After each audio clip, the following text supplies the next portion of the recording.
of this game will be eliminated from the Salt Lake City Major. So it is all to play for between these two. It's Los versus WEIBO.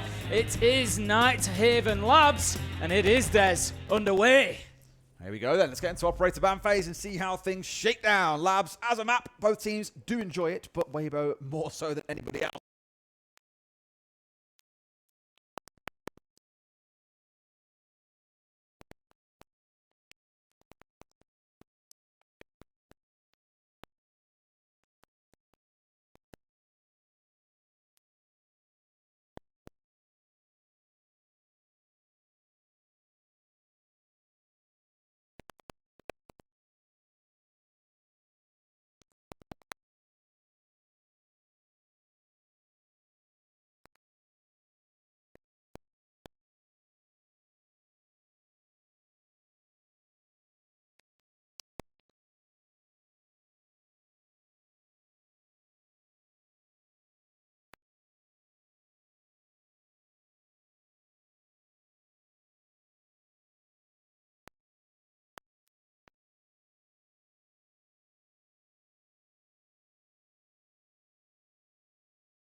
The Monty is at risk. Just playing about a little bit with the charge there. I think maybe a little bit of concern from Speakeasy. I don't know whether there's a combo or something to just back him up for a second, but he does go for it. Now he gets that breach opened up. So no harm, no foul, having lost the Maverick. And we are all things level at this point, a minute 10 into things. The direction that Speakeasy was heading, I would guess, we will see him looking to push towards Warehouse Catwalk and try and take that. We see him rotating in that direction, and we've got Dark up there on the Oceania, as we would expect on the Catwalk. Going to be his job to hold him back here, and it looks like with 3 stacked up, that's where a lot of the pressure is going to be mounting from this WEIBO attack. Yeah, this really is where they need to try and move the barriers as they see him through IT. They've got the Monty starting to ask a couple of questions, but no support's come on through yet. Flash comes over. Oh, no! It was a friendly flash, but they still walk away with 2 kills. Tim, that could have been catastrophic for WEIBO, but no. They walk away with 2 kills. It's a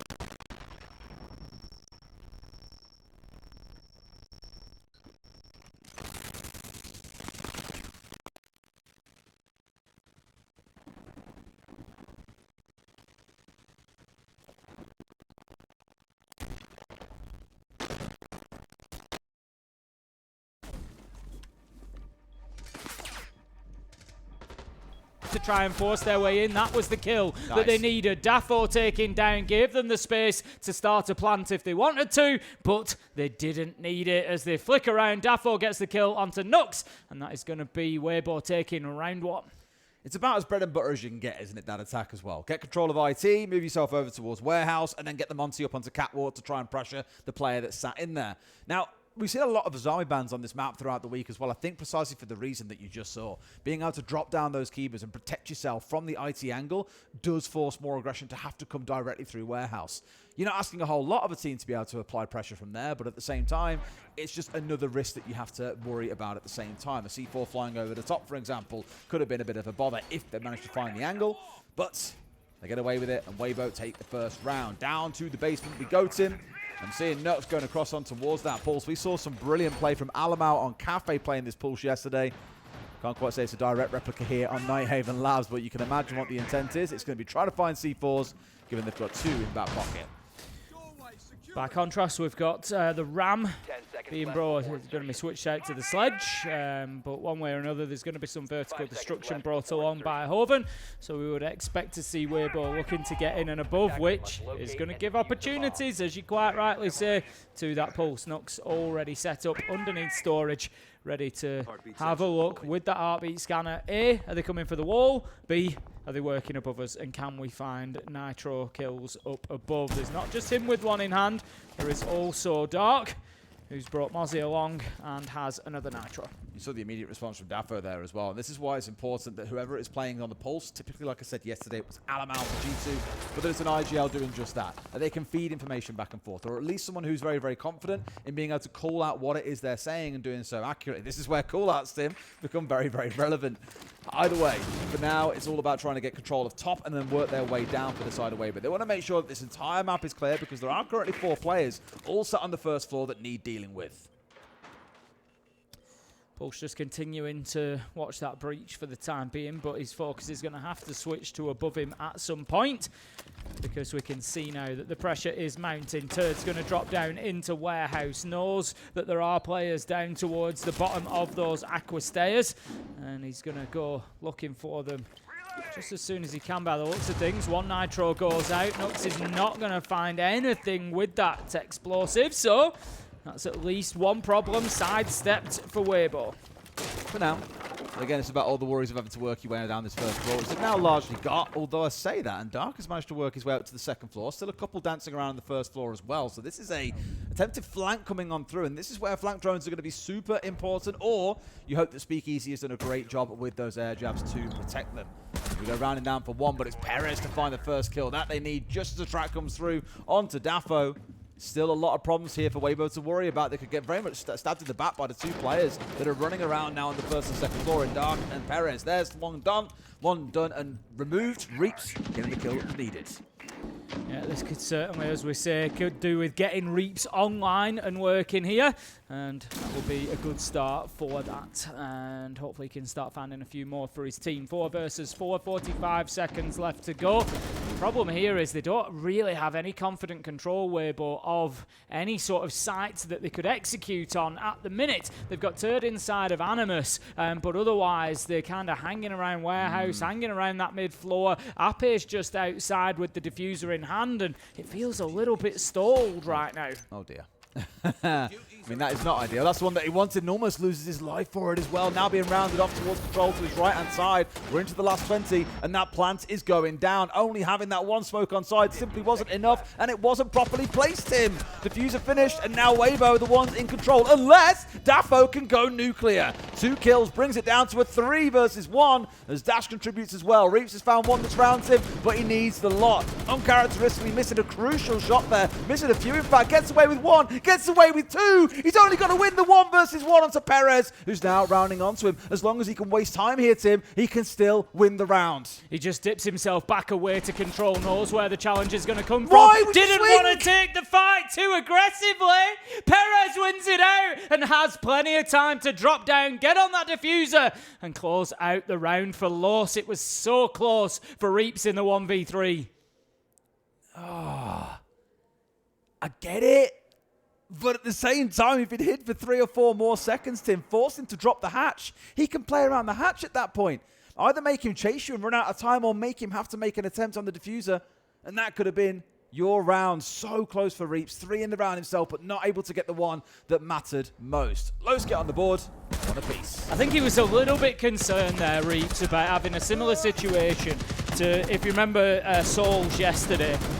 He was 1v1 up on that upper floor, and he just got too far away from the diffuser, and he gave the opportunity for them to get back onto it. And so I think Reap's just a little bit cautious there, a little bit conscious that if he got too far away, there was always the option for Perez to take the drop and just get onto the disable and hope that Reaps couldn't get back to him in time if he'd gone all the way to Aqua Stairs, for example, to try and keep out of the way. So he was kind of between a rock and a hard place there. He backed himself, but it didn't come off. 1-1 on the scoreboard, and it is going to be Los moving on now to that top floor again. Yes, not going to go for the typical like 3-site rotation where control and storage would be the third option. Going to repeat the site that they feel far more comfortable on, and some wonderful artwork coming out from the Denaris we're so used to seeing these days. The current meta we're in, where trap operators are the go-to, seeing a lot of Ela this event, we've seen quite a bit of Denari, of course, seen an absolute ton of Thorn. Even seen a couple of bans come in so far against her as well, since the rework to the Razor Bloom has made her far more prominent for a number of teams, and we've even seen a couple of kills come in. In fact, on this exact map yesterday, it was Brede when he vaulted in towards Electric, straight into a Thorn, and ultimately found himself down just outside the map. Wasn't such a pretty case for them. Potentially a freebie coming in as Dash exposes himself. Somewhat needlessly, you might say. I think he was looking towards the C4, but WEIBO learnt their lesson from round 1 and will not let it happen again. Yeah, we've asked to see Reaps come online, and he has done a little bit in the last couple of rounds. He might not have got that clutch finished off, but still, finding a couple of kills is going to do wonders for his confidence, and that's exactly what WEIBO needs. So, last time around, we saw them deal with the catwalk really well. Dark was forced back and was pretty easily taken out of the round, and so I think it's going to be pretty much the same plan from WEIBO here. Get up onto that top floor, push across with the Monty, and force them deeper on into site, where then Hoven can terrorize from below. Seeing the Keepers again just being a problem. As I said earlier on, I wouldn't be shocked if he gets banned away after this round.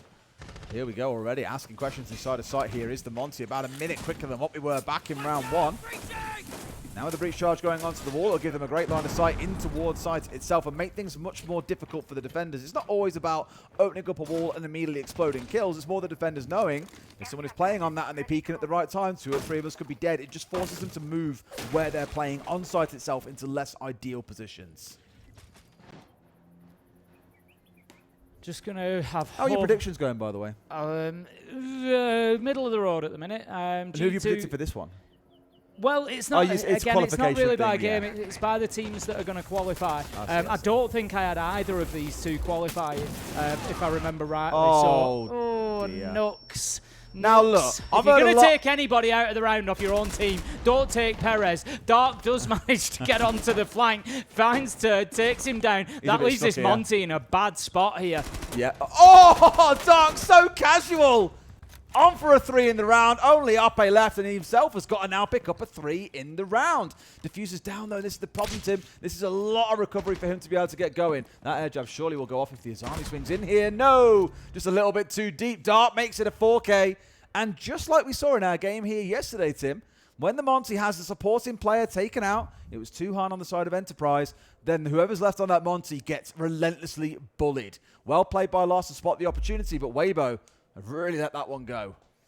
But to answer your question, Des, I could have a good day today, actually. Oh? I went FaZe and Furia to qualify first. That was FaZe and Twisted Minds, so not bad. 50, I mean, Furia out. Furia out. That's not ideal for me. 50-50. But then, so to qualify today, I've got Dark Zero, G2, and Falcons. Okay. So I could get a good 2, because I think you get 4 points there, because I'll get a point for them qualifying, but a point for them in the correct place as well. Okay. So it could be a big day for me today. Obviously, that's not going to happen for Falcons. They could still qualify, but it won't be today. And then in my last set of qualifiers, I've got NIP, Virtus Pro, and Enterprise. So I'm actually looking pretty good at the minute. I was going to say in the middle of that round, by the way, we've had some chats in the green room about players in this tournament and who's maybe not quite stepping up to standard. And Nux has been, I think, not the target of ire this week, but I think across the stage and kickoff as well, there's been questions around just how much he contributes. And it turns out, Tim, a team kill might not quite be ideal, is the it? best contribution that you can bring to a round, I'm afraid. But they get the win off the back of a big Dark 4K, as said. So, let's get into the second quarter. We've had our bans come on through, the Monty being taken away from Speakeasy, and as we theorized him, we've also seen the keybers of the Azami removed, which should make life a little bit easier for WEIBO. Well, of course, they're going to have to get it done without the shield on side. Well, yeah, the big question then is, I think we've already seen WEIBO pressure Catwalk when they've been attacking top floor. They're not attacking top floor this time, but the next time that they do, I think we're going to see WEIBO have even more success in that area, to be honest, because they're not going to have to deal with that Azami now going up there, so it should be even easier. I think we will see a more focused push, whereas last time they had to try and get themselves into connector and do something. We will see them being able to use that area. But for now, they're going to be attacking control and storage. So this is about them getting in there, taking top floor control and working from there. It's a little bit of fourth wall breaking here. We came into the casting booth earlier. There was a beetle walking around on the floor. I think it's a cockroach. It might be a cockroach. It's not a very big one, though. But it's like watching a turtle on its back right now. It's tried to climb up the side of... Okay, it's got it back. It's back on its feet. It's all good. It tried to get the side of the side of the glass, so we put it under. It's then fell onto its back and has been stood there for about 2 minutes, flailing its legs, trying to right itself, and has now managed to do just that. I'm rooting for him. He's keeping himself going. He's good. What should we call him? You can pop him outside later on. I will do, yeah. I'll do it after the Enjoy game. his life. Yeah, you can enjoy the roasting hot sun. A couple of days, probably. I don't know. I don't know how long they last. I'm not actually sure.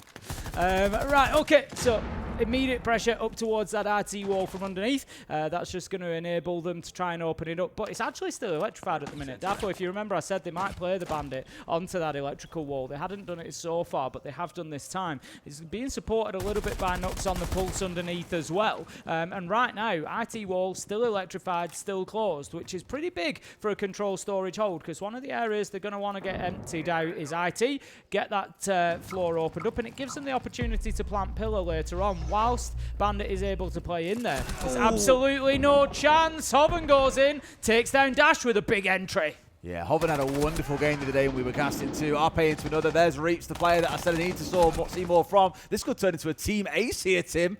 Perez left all alone. It would have been Speakeasy to find the kill to see it over the line, but it's a 4 versus 1. And WEIBO, well, there you go, Tim. Team ace. Every player getting a single kill in that round. Yeah, Perez managing to at least prevent a flawless round, but that was all that they could do. 2-2 now we sit on the scoreboard, and honestly, I think we're going to see this match continue like this. But if you remember, I said Nighthaven Labs, I think the game kind of hinges on this map a little bit. I think once we get to Consulate, I expect Lost to win that. I just want to have a look at the specific stats of these two teams on Consulate. I'm not too familiar with it. Yeah, as I thought, I was going to say I'm not too familiar with WEIBO on there, but it's their 8th out of 9 preference. It's not something that they play a lot of. They have actually got a 4-1 record, so they're not too bad on Consulate. But Lost, by contrast, 2-0, pretty consistent, 80% defensive win rate. It is a very good map for them. Last played against Fluxo W7M, where they won it. Like, that's the quality of teams, that they are beating on Consulate. So I feel like here on Nighthaven, WEIBO really need this first map. Roach feels like a really good caster name. This is the problem with you. You've been completely and utterly distracted now. It's not the first or last time that'll happen. I know, this is what I mean. anything, basically, anybody who doesn't know Des, it could come in and there's lots of things in this room. There's lots of lights, lots of buttons, lots of TVs, screens, all sorts of stuff, but it's all normal stuff. So, to Des, it doesn't really exist. But as soon as there's one thing in the room that is something different, something new, and in this case, a cockroach, that's it. He's completely, magnetized and fascinated by it. I think his social media tag would have to be Roachcasts. Okay. I'd Make him a profile later. You can. I reckon we hook up an extra box, get an extra headset, and he can join us on the TriCast. I was going to do an impression of what I thought a cockroach might sound like. Then. What would a cockroach sound like? That was as far as I got with it, because then I thought I have absolutely no idea. I think they hiss, so I don't know. Hiss? Hiss, cockroaches. They hiss? Yeah. I'm 90%, I'm 95% sure I'm right. Cockroaches hiss. Yeah. The Madagascar hissing cockroach does, because it's in the name. Yeah. Now, are we in Madagascar? Well, no, but they don't just live in Madagascar. To be fair, I've never heard of the Salt Lake City roach before. I'll be honest, I don't think it's a Madagascar hissing cockroach. I'm not going to lie. But yeah, I think they hiss. He's a chill dude. We'll free him later. By the way, how's the round going, Tim? I've looked at the knows? screen for the first time in 90 seconds. This is what point proven. Lock in, Tim. Come on, stop being distracted. 2-2. We are and still 5 versus 5. Turd's going to take a little bit of damage as he just walks straight into sight. Absolutely beautiful stuff. Takes down Nux. 5 versus 4, and they know that they've got a problem. Whoa. The call is coming from inside the house right now. Turd manages to get another, taking down Dash, but Perez is there, as Perez always is, to fight back, to find kills, supported by Daffo. 3 versus 3, and that push into sight has now somewhat crumbled. Hoven still present inside of Animus, but the diffuser is down cold. Turd's done so much work for the team there, though, Tim, because while they're focused on the breach, he's managed to get in and break one of the crucial positions that defenders hold in behind that single wall that's often reinforced off. Sometimes you see a mirror window on there, of course not available here, but removing away the Goyo was absolutely huge. And off the back of it, his team haven't been able to capitalize just yet. One was in the breach. Speakeasy is upstairs, so still getting a sniff here for what it is that needs to happen next. Here we go, the step on forward from Reese. He's got the right idea. The player off towards his left. Needs to be able to pick him off here. It's Daffo, I think, that's tucked in, and here we go. Perez on the round, gets one, not quite the second. Hoven going dangerously low, though, as the swing came in from the other side. We're into the last 20, though, Tim. As Hoven now hits the deck, Speakeasy has got to go big. Yeah, could have been a real misstep by Perez there, but his team have backed him up and got those kills. Diffuser being watched from above. No chance that he wins that. Dark manages to take him down, and that is going to be the round for loss. If you're a WEIBO fan, just about now might be a time, I'm not going to say to get worried, but maybe concerned. Which is like a gentle worry. Is their primary defense to frighten potential predators, Tim? There you go.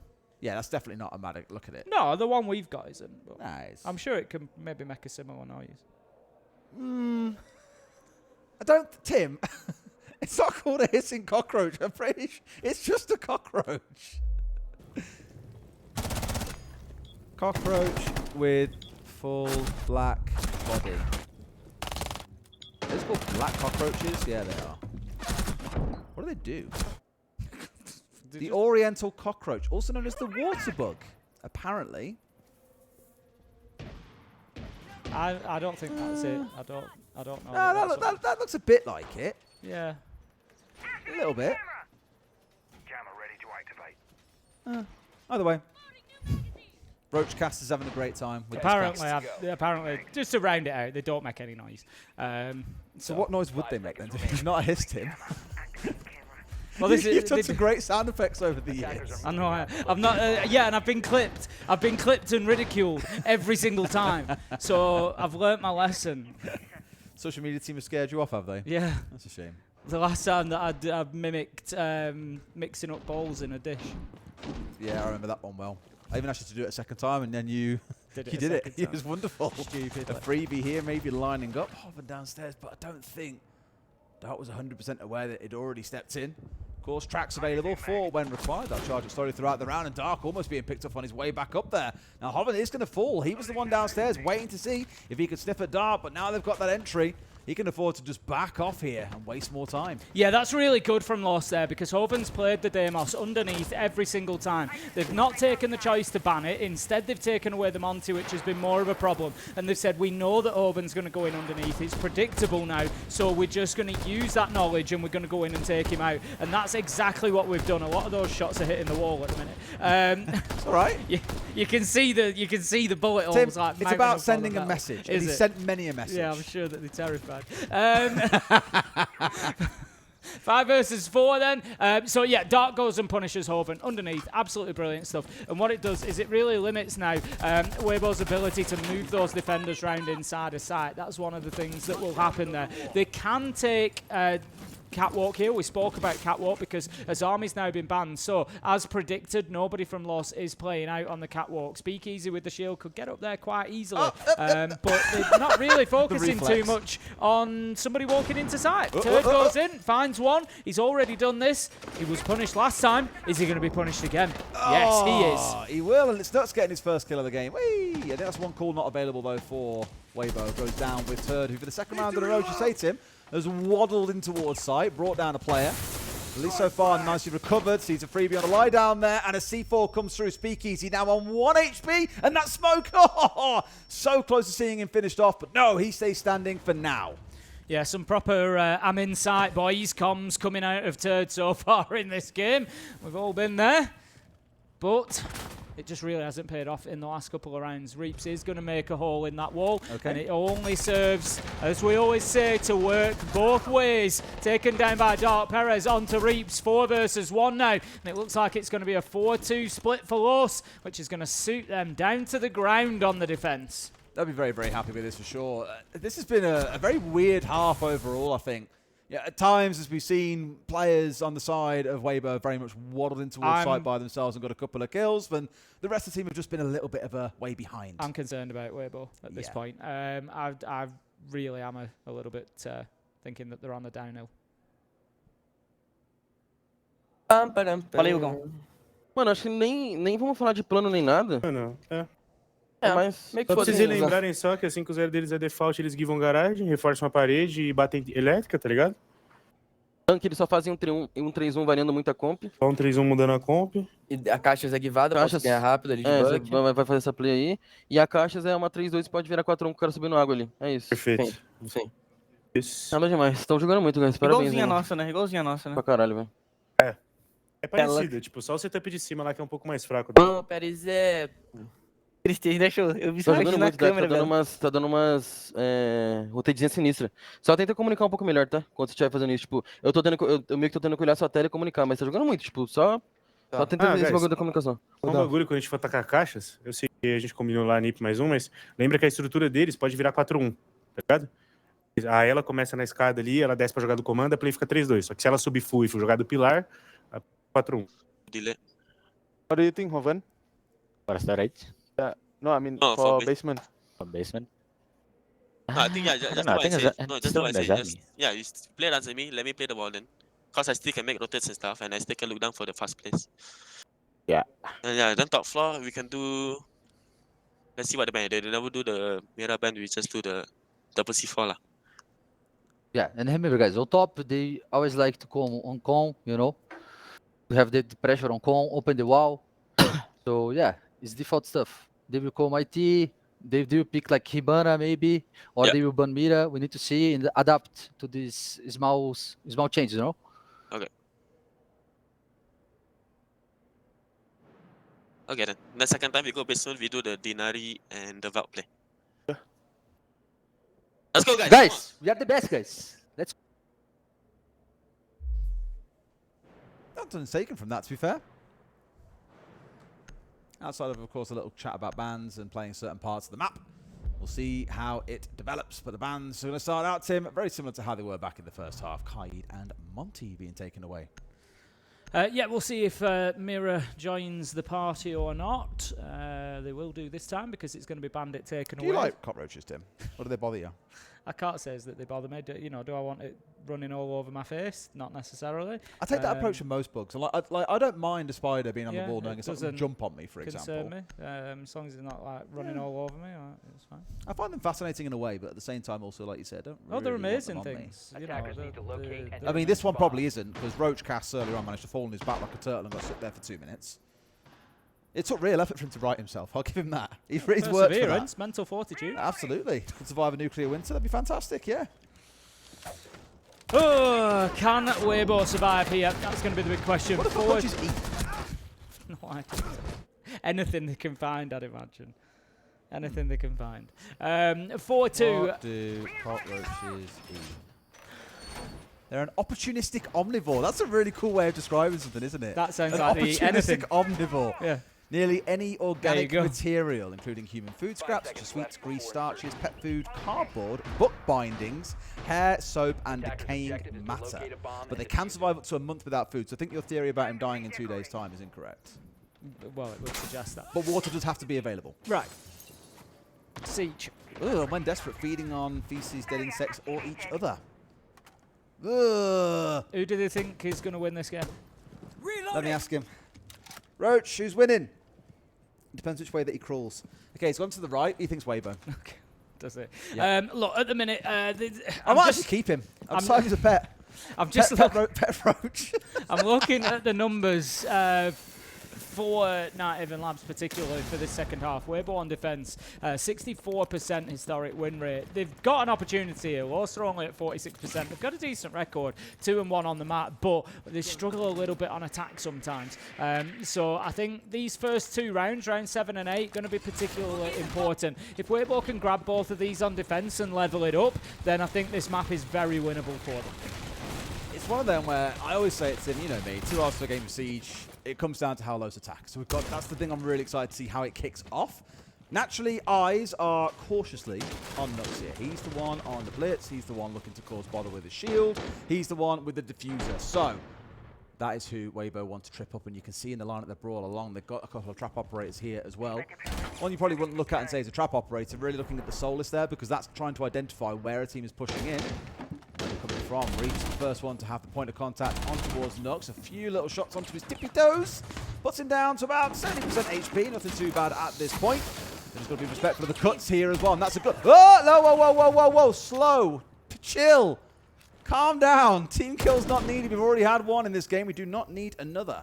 Turd's still in meeting at the minute, or in the meeting corridor. I don't know whether he's been picked up or not. Surely will have been now that he takes that drone out, and he is actually going to decide that it's time to dip away. But 2 minutes wasted is very good going so far. Los don't really have too much access to sight, but do manage to take down Hoven. That's the Asami gone, and any remaining Kiba barricades with them. But this is going to be a particularly important position to deal with. Speakeasy, shotgun and warden glasses could be a real thorn in their side. C4, C4, C4. Please use the C4. Yeah, as I see, there's a guy there. Just throw it. Oh, he's already stepped away now. It's too late. Only a few seconds earlier. At least he gets the kill, Tim. I really thought then Dash had him dead to rights for a moment, but as Speakeasy finds that kill, Daffo carries on with what's proving to be a great game for him. Nux getting that diffuser down, but a C4 from Ape finds 2. That's one way to keep this game going. 15 seconds left, Tim, and there's only one downstairs on site. It's Ape to hold off against Dark and Daffo. Yeah, I think Ape's probably just won the round for them there because Speakeasy's been able to move across and take the hatch. Massive. That was a brilliant nitro coming in from Ape there. Solid defense from WEIBO. There was an opportunity for Los on the attack. I said coming into it, the big question will be, how do they do on the attack? I think on the whole, 80% of that round was actually really good from them, but ultimately WEIBO able to hold on, and that is not a good sign for Los. As I said, if WEIBO can come in and take the first 2 sites, they'll be going top floor now, I'd imagine. If they could take those first 2, level things up at 4-4, I think the sort of favourite for this first map swings heavily in their favour. Which way has chat gone for this, actually? 78% have gone for WEIBO to win this. Because it's WEIBO on Night Haven Labs, it's their favourite map. They are good on it. They are good on it, Tim, but I think it's also... I'm sure that's what chat were thinking. They could be on any map and then still vote for them. Yeah. They'd be all over it. It was very much an Ape hero moment. That 2K gets here with the C4. Yeah, absolutely. that was it. And of course, the third to close things out. Certainly no complaints to kick things off there. However, you can't always rely on hero plays. In fact, back in that first half, we only had one multi-kill round, and that was Dark's 4K that we saw to recover the round that otherwise looked like it was falling away from them. So let's see how things go. Lowe's still in the lead, but only by a single round. WEIBO with a chance to bring things all square here, up on the top floor. The good news for Los is they only need to win a couple of rounds, Tim. They can do that on the offsite. Assuming, of course, we win here, control and storage will come next. And you'd assume that if Los were going to find a round win, it would be onto that third site. It needs to be, realistically. I mean, don't get me wrong, this one would be even better, you know, if you can start taking this and then take the third choice as well. But if they allow WEIBO to get a full defensive rotation, then I fear that Night Haven Labs will be all but lost for the Brazilians. But we will see how this round goes, particularly. Nux is straight away over onto that connector wall, going to get it opened up with the thermite, and then I imagine we'll probably rappel over and look to open up. No, it's going to be Daffo on the Hibana that gets the IT wall dealt with. Going to have to be actually with the mirror window in there as well. Don't want to be losing or risking your thermite too much going up towards that breach. Eater Jacks in chat asked who does the winner play. Is it decided? No, because of how Swiss works, it depends on how different results go to determine who you get matched up against. If you are curious to know how things work out, if you go to projectprisma.org or just Google Project Prisma, they have a simulator on their website where you can click who wins what game, and it will then show you who potentially gets matched up against who in the next round, because it's all mathematical based on the book-hole system, I want to say it is, Tim. I think so. I'm not 100%. There's so many I wouldn't like to descriptions promise of this exactly that, but yeah, it basically comes down to, I think you should be playing people with like similar results, but also like similar kind of form as well. So. Yeah. Well, if we do all the assumed outcomes of today, like G2 beat Virtus Pro, and Rebellion beat Enterprise, and Dark Zero beat Wild Whoa. Hang on a minute. I'm not having that Enterprise slander around here. If WEIBO beat Lost, if Fire Fierce beat All Gamers, and Falcons beat NIP, then it's Enterprise versus WEIBO tomorrow for a spot. Dark manages to take down Ape. That's going to be the Warden out of things, and there's still 8 flashes on side, Des. Not an ideal time to be losing your Warden, realistically. A lot of utility that could now be very useful for Loss. 55 seconds left to go. Their big problem here, Des, is it's all one-sided. There's nothing Aqua, there's nothing Catwalk, there's nothing IT. It is all just connector and electrical, and WEIBO are fully aware of that right now. Long angle's ready. I mean, with that wall being opened up, this is the crucial one for the attackers. They've got so much of an opportunity to get themselves in behind pillar for a plant, which is a different attack to what we're used to seeing. Good flash comes over, a good opportunity for Daffo to step in and collect a kill. It's a 5 versus 2. It feels like Los will be able to get this one done. Nux being tagged up, but it doesn't matter. Hasn't even got time to get the plant down. It's a flawless round for Los Tim. And this is where you start to worry for WEIBO, given it is their favourite map. Yeah, Los have just backed themselves on gunfights there. Like I said, there wasn't really, they didn't create any nice pinches. They didn't really take away too much utility from the defenders, anything like that. I think particularly once they've got that Warden out of the way, it was let's get some utility in there and see if we can get some kills. And they just backed themselves in the gunfights and they won them. So well played, Los. An important round because if you remember I said, if WEIBO could get 2 back-to-back and level up at 4-4, then I think, they sort of become favourites to take the map. Now that Los have managed to take top floor off them and are going to attack the 3rd choice site, round 9, as we always say, it can be, if it's 4-4 on the scoreboard, round 9 is a lot less important. If it's 5-3 on the scoreboard, round 9 is massive because 6-3 versus 5-4 are very, very different scorelines, and that is what Los are facing right now. If they can get this 3rd choice site won, I think they probably take Nighthaven Labs, only needing to find 1 more round, and that is absolutely massive for them. So this is a big opportunity, but I don't think they can keep relying like they did in that last round from just like brute force in one direction and hoping to come away with the gunfights. No, for sure. Here we go then. Let's see. It's round 9. That'd be a crucial one we often speak about. Is it going to 6-3? Is it going to 5-4? They are 2 very different score lines. One feels recoverable, one does not. We are going to go for the full rotate here, different to what we saw coming out of Los in the first half. Even though they lost that top floor, they aren't repeating it. Instead, control and storage.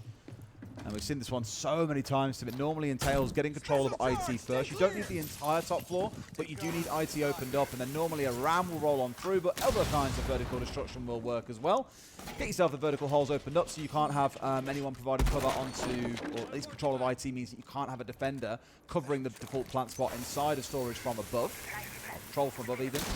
And also making sure you've got the Thatcher here to be able to deal with any of those C4s that might come out is always going to help. Here we go, the run on through is in. Plant's going down, but the Wardens managed to come away with the kill there. Hoven holding off 1. Plant now being cancelled as Nux realises they need to win gunfights. And Hoven, through the fire and the flames, he carries on to him. He's got himself 2. Yeah, he knows that he doesn't need to get too aggressive on the window there because the diffuser's been dropped inside of it. So it's more important that he hold his position, especially having that shotgun. I'm not really sure what Nux was playing at there. He came around the corner. He knew that the Warden was there. That's the whole reason he came off the plant. Didn't pre-fire, didn't react to the swing coming in from Hoven there. So Nux just leaving them in a bit of a bad spot here. 3 versus 5, advantage WEIBO. I think they were so focused on trying to catch EMPs onto C4s, they didn't think to EMP out the Warden. Because Hoven there, as you saw, the whole time his gadget was active, the entire time he was being rushed down. So that Blitz can't get away with getting a kill on him. Probably would have been a better target. You can always then pull back and then look for a default once you've got the recharge available with those EMPs. But arguably, it may well have cost them this round. It's 5 versus 3. They've lost the shield. They've lost the Finker Juice. It's hard to come back from here, Tim. It's going to take a real hero play. Yeah, it's you're looking towards Daffo maybe on that Ying. He's been playing well so far at 8 and 4. Dark as well, 9 and 4. Perez, well, if you're going to choose any 3 of the lineup left, it's going to be these 3 to try and get something done. Speakeasy nearly loses his life, but it's actually going to be Perez to take down Turd. That's the Azami off the board. 40 seconds there. They've got time to work with. They've rotated themselves around, but no diffuser is the main problem, and now they've just completely collapsed as they've stepped on forward, Tim. It looked like an almost moment to recover, but without the diffuser, I think they were always battling an uphill battle they were simply not going to be able to prevail from. Either way, 5-4. That's that scoreline we were speaking about at the start of the round, crucially for round 9. This now feels like you can recover this as WEIBO. There's still a very good chance that Los manage to get it over the line in one of these 3 rounds, 2-6, and guarantee we go to at least OT. But you feel like WEIBO might be able to battle their way back in now that they've won 2 of the 3 in that quarter. Yeah, that's it. They basically just need to rinse and repeat, do the same again, and they get themselves over time. They're going to be looking for better than that, but it will certainly be acceptable. Bans come out. It's going to be Mira and Thermite, so I'm going to have Los. I can't stop hearing termite every time we say thermite in this cast so Thermite is going to be I've got limited. insects on the mind. Los are going to be limited to Hibana. He's on his back again, look! Idiot! Well, he's just not really learning, is he? Come on, bro. Although I don't think they're known for brains. Their academic prowess. He's sunbathing. Getting a tan on his underside. Okay, down to the basement we go then. It's going to be the bottom floor. Yeah, I am, yeah. It's going to be rinse and repeat in terms of the rotation for WEIBO. Last time around, we saw them actually stretch out throughout the entire map quite well. Turd played all the way up in meeting. He had a little bit of support up there as well. And it took them 2 minutes, Los, to clear them out. So what do I want to see this time? I want to see a quicker clearance. And there is no reason for that not to happen. If we look at the lineup as it stands, Lion, Dokkaebi and Blitz, that screams to me we're going to go into the top floor and we are going to flush you out from this entire map very, very aggressively. Yes, if they can get away with it, Tim. We were having a chat to a very well-known coach. We won't reveal their name here because what they were talking about was things you probably wouldn't want associated necessarily with yourself. But speaking a lot about the current meta and how right now attack is so strong, especially with the addition of Solid Snake, of course not being brought in this round, but what a lot of teams are now having to do, instead of sitting on the turtle, with exceptions to things like Clubhouse Basement, but the majority of sites, you have to get out there and contest around the map. But by doing that, you spread yourself so thin that it gives the attackers room to be able to find a gap, exploit it, and just break the back of any defense you've got. And so a lot of teams, the reasons why we're seeing lots of Ella, lots of Melusi, lots of Thorn, lots of Denari, is because it helps you cover up those gaps and also gives you layers of defense that you can fall back through. So Turd's objective here really is to do just that. You've also got the shield on side, you've got decent weapons on a lot of these trap operators. It's why you're going to continually see, I think, until the very end of this event and probably all the way through the next stage, a lot of trap play coming out. Not really too aggressively inside of the map yet. It's taken them a minute to get in there. I was expecting maybe slightly quicker movement to come out from them, but they will get going here and get going with style. Dark manages to find Reaps. He was playing down in storage. So that is, if you remember, last time they really struggled to get into storage and get control of it, and that verticality down onto site itself, it was something that didn't come easily. So getting that one done is great. Turd is still a problem. If you remember, I said last time he was allowed to exist up here for 2 minutes, and that is all time that you're thinking about something else, and it is going to continue to be the case. They nearly lose the shield to him, but Turd's got a decision to make now. He's being chased down by that Blitz, but the numbers are being thinned elsewhere around the map. There's only 2 on site at the minute, actually 1 on site. They're going to rotate off and try and hit site fast. If they go down to the warehouse, they can literally they're going for it. Yeah. They're going direct in towards site because, as you say, there is no one downstairs. They've got the kills that they feel they need, and now it's going to be a retake coming in for WEIBO. It's going to have to be, because this plant is almost certainly going to be successful if Nux gets onto it, which he does. I think he was maybe just a bit slow on the uptake there, because they've given them the opportunity to get back. Los, they made the decision, they made the choice to get down there whilst there was nobody there, but they haven't really taken full advantage of that. They now find themselves in a 2v3. Oh, boys. That is a bottle and a half. It's a missed opportunity from Los. I'm sorry. You can't be 4 versus 3 with full site control and then just start losing players in random 1v1s. Yep. And the diffuser not going down. They've been down there for about 5 seconds. Oh, so the majority of a plant, and they hadn't even started. Nux just hadn't started planting. And look, maybe there was a reason for it. I don't know. There was obviously maybe a presence in storage, so there's a little bit of a verticality there. They needed to be careful because the hatch was open. They just dropped it. I think, honestly, the answer is there. Don't drop everybody into site. Drop 3 of you into site, maybe even just 2 of you, and look to plant on the door near hatch. keep control of hatch. Don't throw everybody down there. Leave 1 or 2 up there to take the fights above whilst you get the plant down. But the worst thing is all the kills came from down in base when players have managed to get down there. And they just took too long. This is what I don't... If you manage to get full site control there, like, surely you want to either, one, let them push in towards you. You've got the advantage there. You know they have to push through these single doorways. Just hold the door. Instead of going swinging into all of EXO there and trying to find a player who's then found you, no problem at all. You can play 2 versus 1. You've got a shield available to you. Give someone else the diffuser if you need to, and have the blitz go and push onto these isolated players.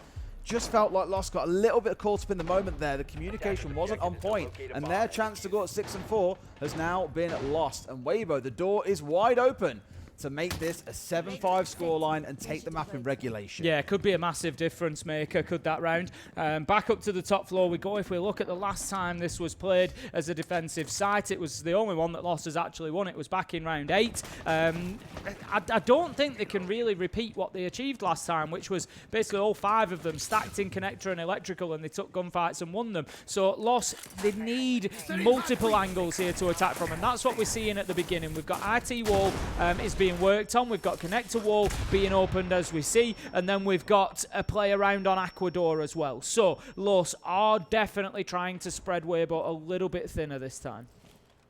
Hopefully so.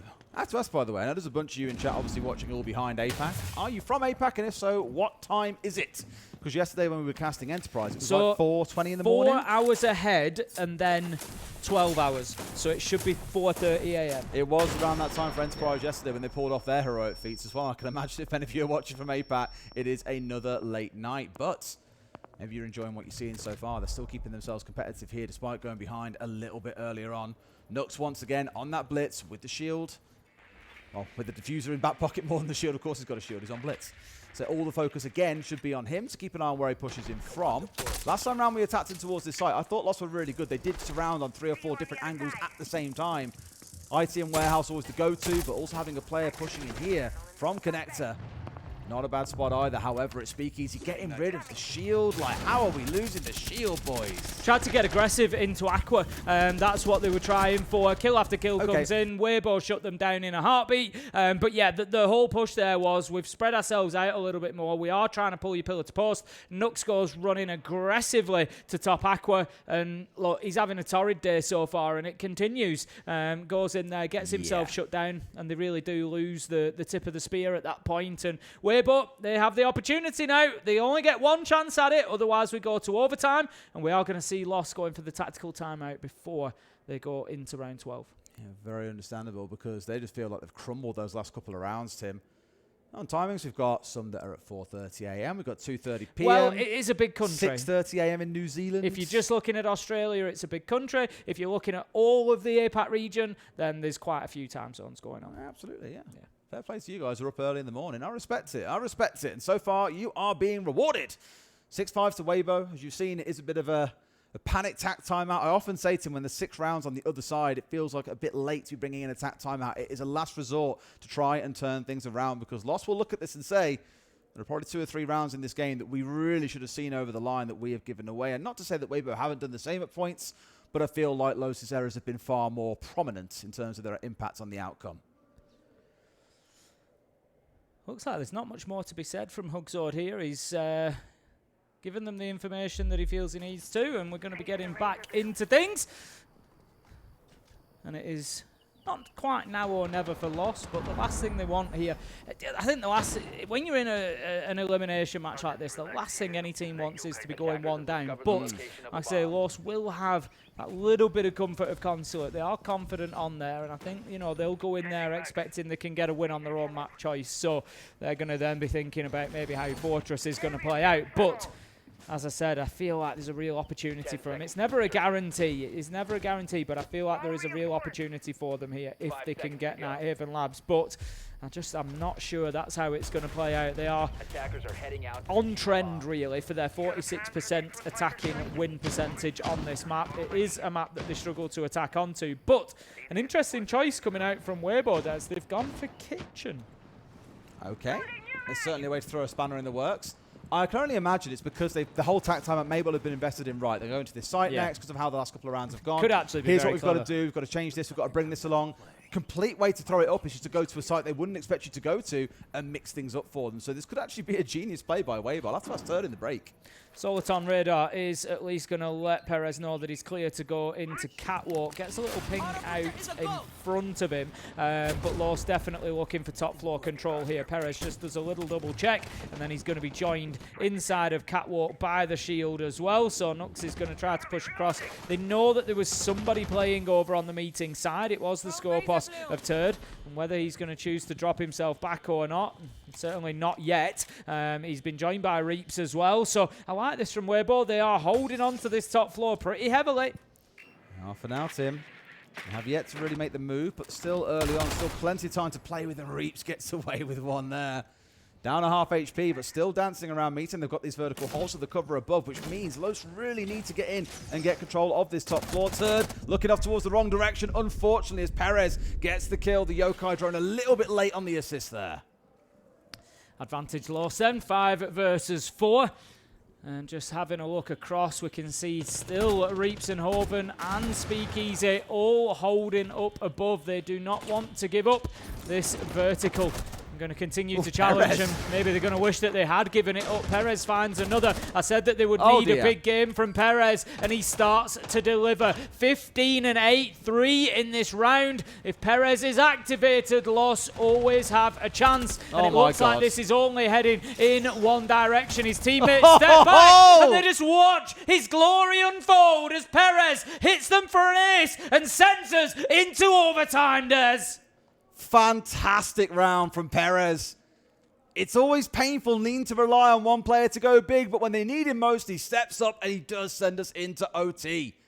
I've got to say, Tim, he's got quadruple the kills of Nux and Dash combined. He really is having an outstated impact in this game. Dark and Daffo also doing their part, but the other two right now are the ones that need to step up a little bit. Nux especially being the one that has been the diffuser carrier for them in the vast majority of these rounds. We need to see him getting involved and not going down too early, as we've seen a couple of times now. WEIBO remain on the defense, Los on the attack. We're going to command and office in round 13. Yeah, I think that suits WEIBO down to the ground. Given that it's WEIBO's map pick, they pick the side for overtime, so they're obviously more confident, in being able to defend it. And they've shown us that it's been a 4-2 half. They do have the advantage. So it's going to be up to top floor. Interesting choice, because it's only a 50-50 for them, whereas they've got a 100% win rate down in the basement. And so you'd have maybe thought, do they go down there, try to guarantee themselves the first round? Because you've got to, we don't often talk about round 13 and its importance. It is very important because it means that you get double the opportunities, double the amount of time to win the match, as does the other team. So if you get round 13, whoever comes away with this now, they get 2 map points. Whereas whoever, if you come back and equalise and we go to round 15, you only get 1 opportunity to be able to win that out. So it is a really important round, and going somewhere where you've had a 50-50 win rate is a little bit of a risk. But saying that, the round that they lost here, if you remember, it was that one-sided push from Los. Interestingly, when Los tried a multi-sided push, it didn't really work because Nux ran into Aqua, got taken down easily, and the rest crumbled from there. I'll answer the inevitable question that comes out when you see a player starting to knock on the doors of 20 kills. The best of 1 kill record is 27 on a single map. So I don't think Perez will get there, Tim, unless he gets another couple of flawless rounds back-to-back, and even then, that's asking quite a lot. The best of 3 kill record, I believe, is 55. So far trending good, assuming all 3 maps go the distance. Maybe Perez can be that hero that Los sorely needs. Palu and Super Onigiri, if I remember correctly, jointly Indeed. hold that 1 map kill record of 27. And I'm pretty sure it was with the Mark 14. Nearly every single one of those kills out of Super Onigiri. It was terrifying. Hoven is going to pick up our entry. That's Dark off the board. Demos, big loss here. It's going to just remove a lot of that vertical pressure from underneath. You see them going underneath. Hoven did the same for WEIBO. Use those tracks, particularly to clear areas like Pillar, to clear kind of the space in behind the triple wall. Get those tracks down, make it difficult for players to play in those positions. They've also still got Reaps playing onto Catwalk here with the Azami, so lots of problems for Los to be solving.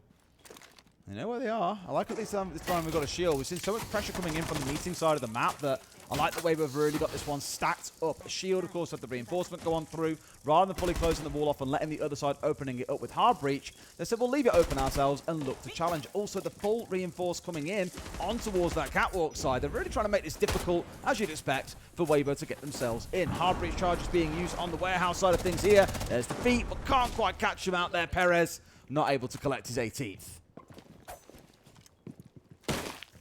Still trying to take out that Kiba barricade.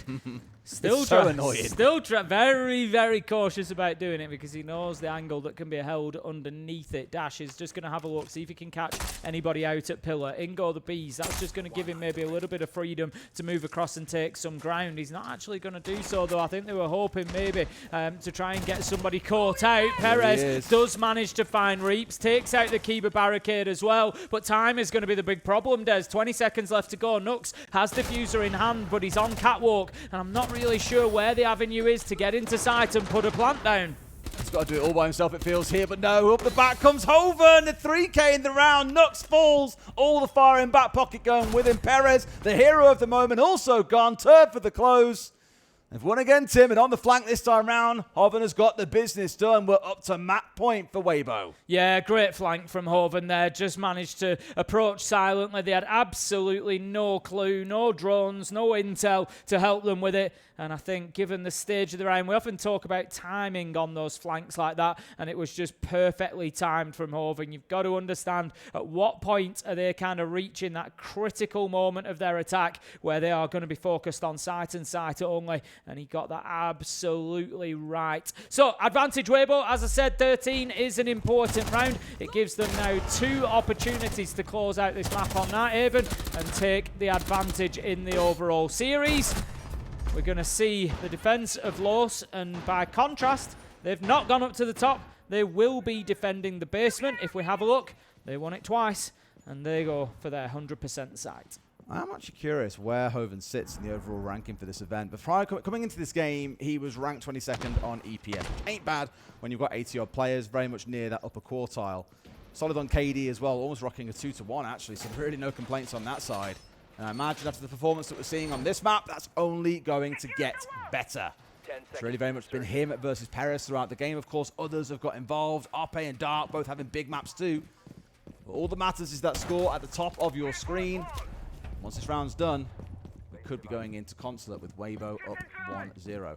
I've read WEIBros so many times now that I have to keep on consciously thinking not to say WEIBros. Every time they win around, chat just like, WEIBros, WEIBros, WEIBros. I'm just like, okay, got it. Let's not say that. They're WEIBO, not WEIBro. Are you a WEIBro, Tim? Ooh, we have a successful bandit trick. I've spoken at length about these bans. Do you go for the keyed on the bandit? Do you not? Well, they might be wishing that they did this time because they've just lost at least one of those exothermics. Ape is going to go for it again this time. He actually opens up the garage wall to begin with, so that's just going to give them a little bit of access, a little bit of assistance in getting onto that hatch, but still have to deal with that double wall. Animus wall closed as well. They need to get control above for this and to only work out one is the problem, which means they've got to push into Daffo and all the support that's around him. There's a lot here for WEIBO to work through. They've got a lot of time in which to do it, admittedly. And of course, now being above, can make use of the ram to open up that floor and start to pressure Daffo downstairs to force him out of storage. At which time, maybe then they can start thinking about what it looks like to get that main wall opened up. But I think for the most part, Tim Bunch will have backed away here. In fact, you can see 3 players on the side of WEIBO are up on this top floor. You've also got Reitz working in from Warehouse. So they're looking for a couple of kills here. And they're going to need to find them halfway through now. And time is going to become a big factor for them. They can't take forever over this because they've still got a lot of other work to do should they want to be able to get into a position to put this diffuser down. Ape will continue working from the hatch, opens up that Animus window. We can hear the ram boogie drone now just ripping away at that floor.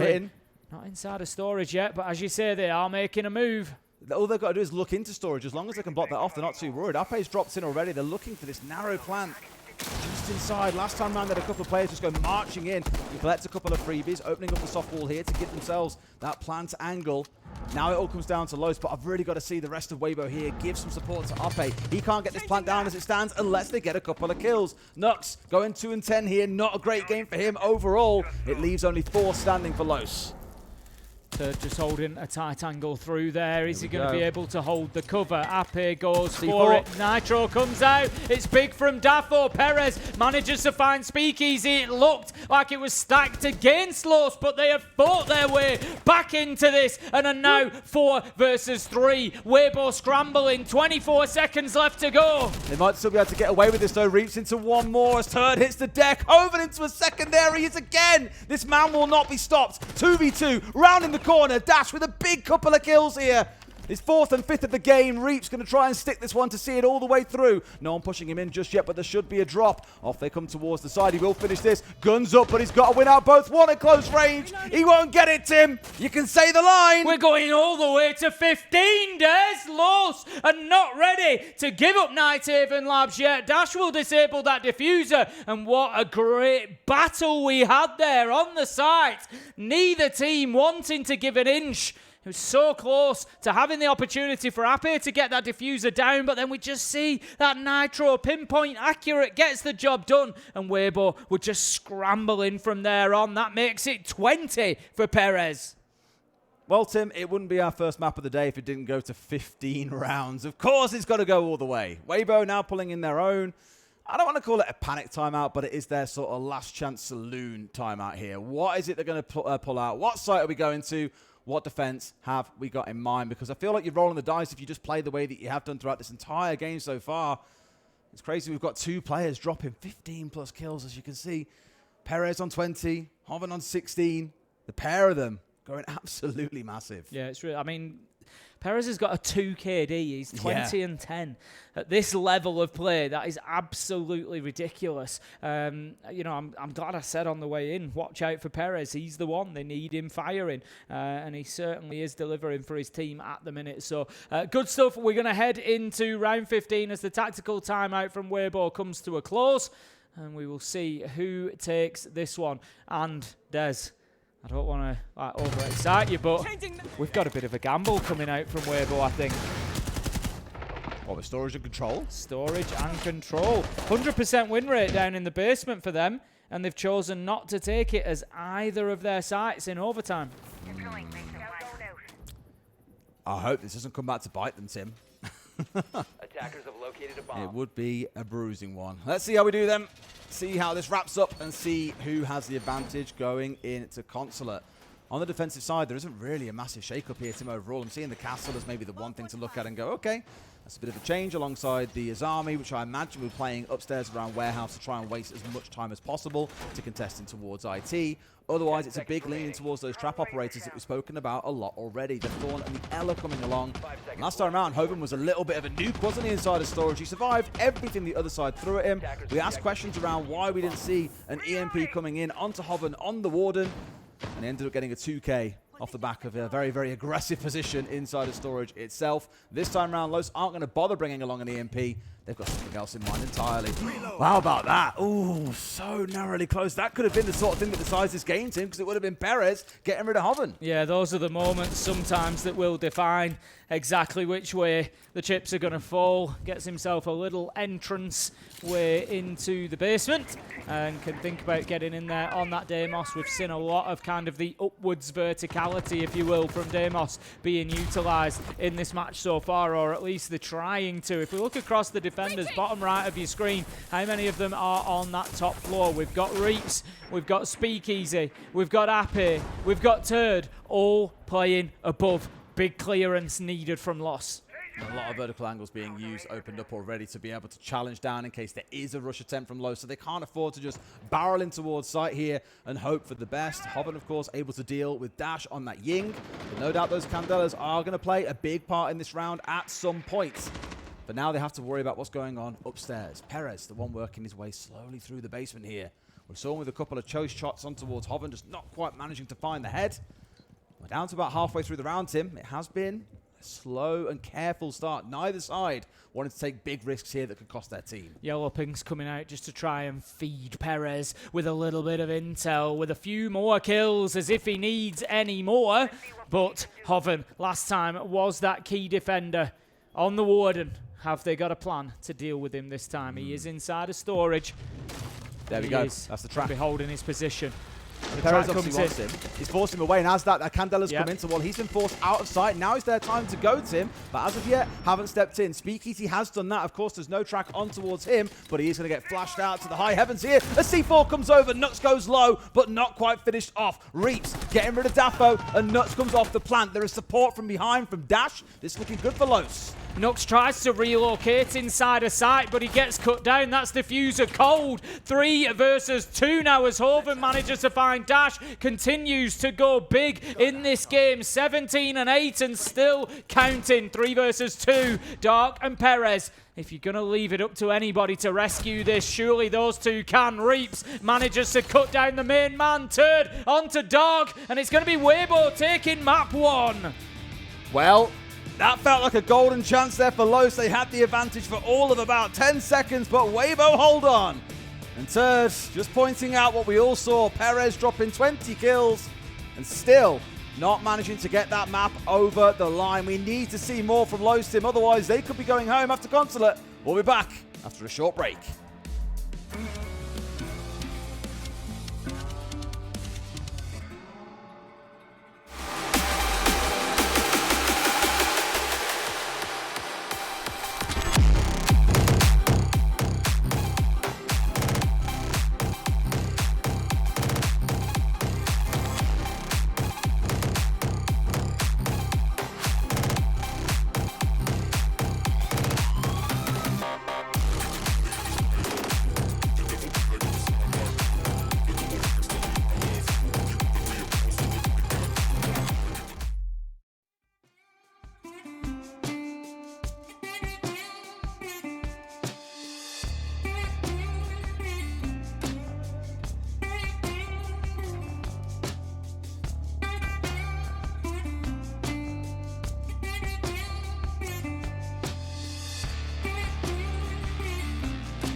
Well, welcome back to the B stream here at the Salt Lake City Major. We are in the middle of a series which is currently going WEIBO's way. They are up 1-0 after winning Nighthaven Labs over Los, but it did take all 15 rounds. Even with Perez dropping a 20 bomb, they still couldn't get it done, Tim. Maybe they can on Consulate. This is, I think, the problem for Los now. It was kind of a team of two halves, if you will. It was. You know, you had a couple of players, Perez being one, going really, really big, and then you had Nux and one or two others having a real struggle. We'll see that as the stats come up. You know, real tough game for a couple of them. Nux and Dash, a little bit quiet. Dash not too bad, but Nux 2 and 11. They've got to get more out of him. I know that there is more to the game than kills and deaths, and there is more that is contributed, but Nux a couple of times would die in no man's land with the diffuser and it'd be left cold. He'd die going in on a shield at top aqua, for example. You know, areas that are really important to maybe be squeezing a little bit more out of. So I think if they can get Nux online a little bit more, that's going to help Lost massively. They've really got to do some work to get him in, Tim. I agree, but it's not just him, it's everyone. You look at the cost up and down that team on the side of Lost. It's only really Perez that was stepping up and making himself heard. As you say, we've got to see more, and we know that's the stakes that now await them. If they don't get it right here, they are done, and their time in Salt Lake draws to a close. As a reminder of the maps that we're going to in this series, you've just heard it a second ago. We've had Nighthaven Labs. We're now going into Consulate, and if required, we will go to a decider of Fortress. I don't think we're getting there personally, Tim. I think it's done in 2, but you think Lost are going to bounce back here? I do. I think Lost can take Consulate. You know, yes, it's not a bad map for WEIBO by any means. I've got a feeling Lost come back, take Consulate, and I think we maybe go to that decider on Fortress. But look, you know, if they can't, you've just got a map where they've come through it close because Perez has dropped 20 kills. If that doesn't happen here on Consulate and Nux doesn't pick up, you know, and they start struggling, it's definitely there for WEIBO to take. And I've long said about top teams, it's all good being able to rely on a player to drop an absolute nuke, but in the games when they're not performing, who does step up? And if you aren't seeing that across the rest of your team, this is where it becomes a problem. You can't rely on Perez to go absolutely massive every single map. I hope that he does. I'd like to see him break the best of 3 kill record.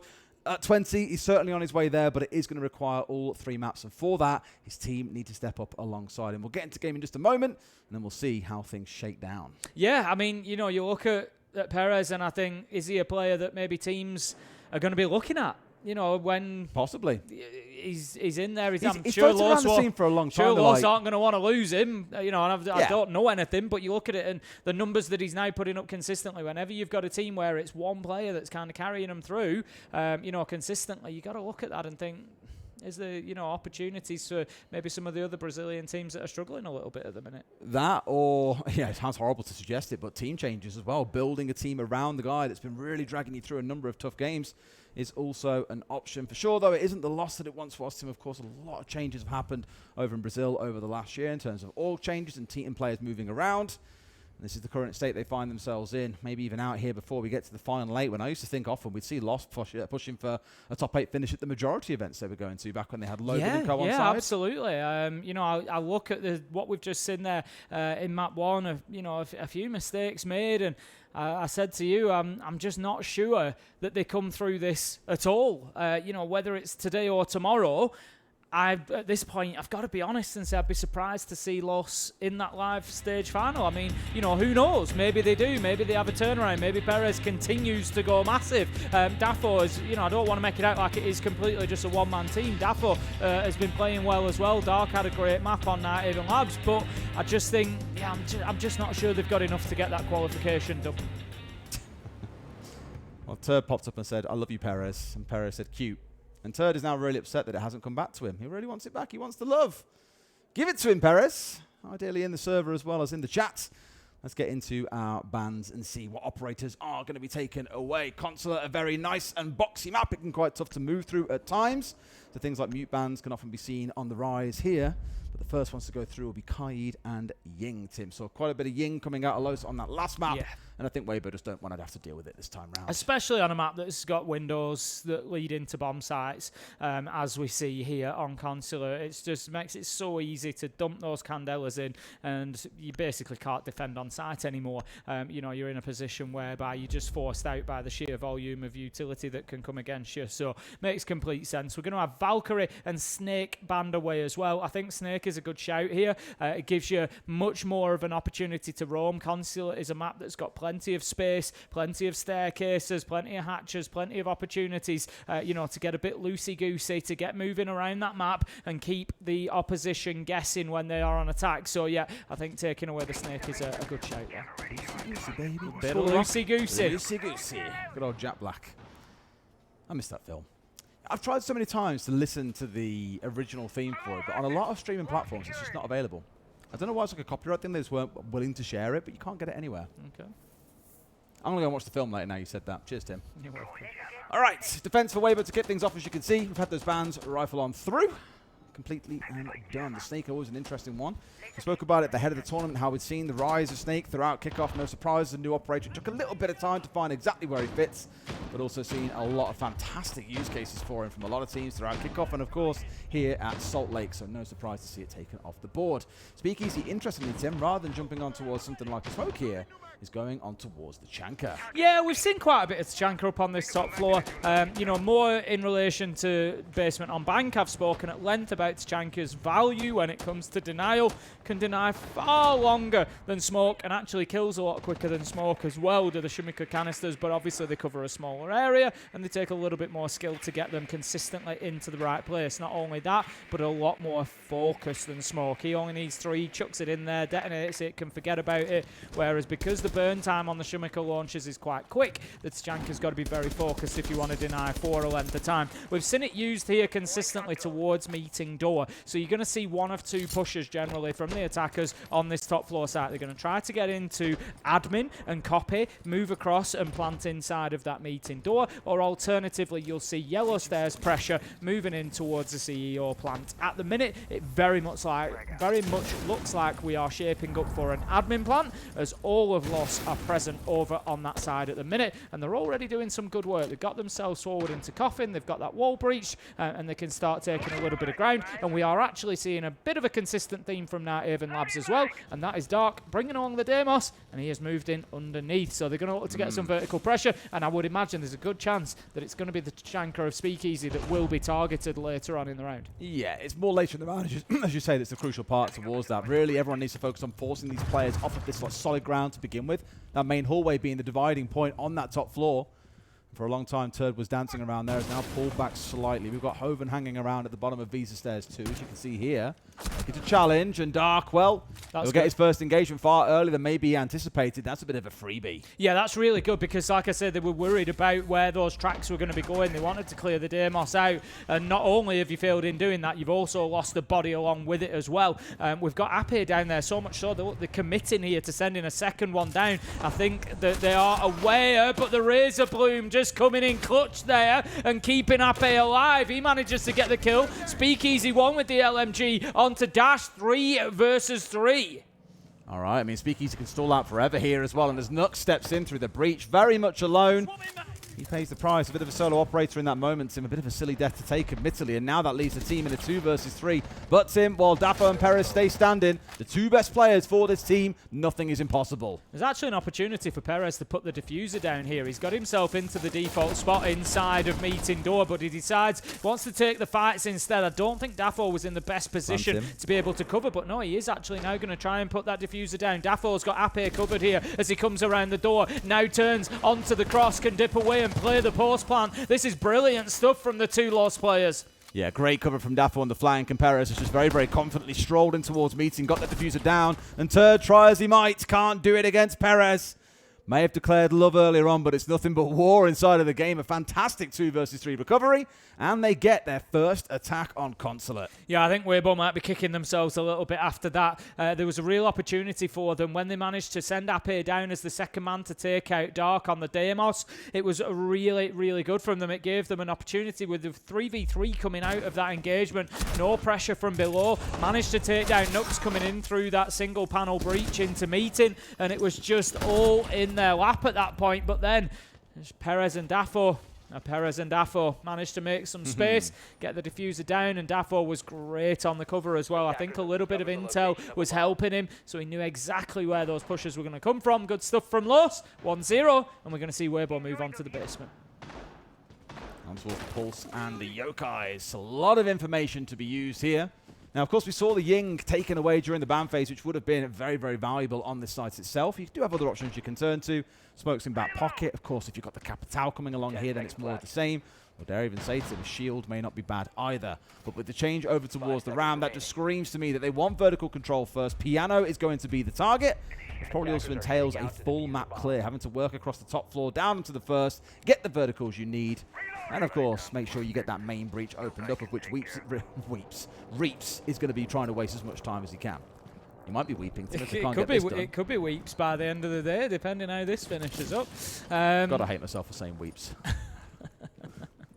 Righty-ho, we're going to have an attempt to get that wall open, but they're just going to drop the mirror window. It's becoming one of the oldest games within the game, a little mini game of drop the mirror window, prevent the breach going on, and they're now going to have to go above and look to get some pressure applied. They do have Daffo on the Ram, so not a major problem in doing that. Need to be careful though, because they've got Hoven and Speakeasy both up there. Speakeasy actually drops down back towards servers as I say that, but it's kind of up and down server stairs towards tellers, and you've got Hoven out in Visa. So given that they're so far over on the other side of the map, you'd normally expect Romas to maybe be above in Piano, trying to hold that kind of lounge area. They need to make sure here, Delos, that they are aware of these two over on that far side.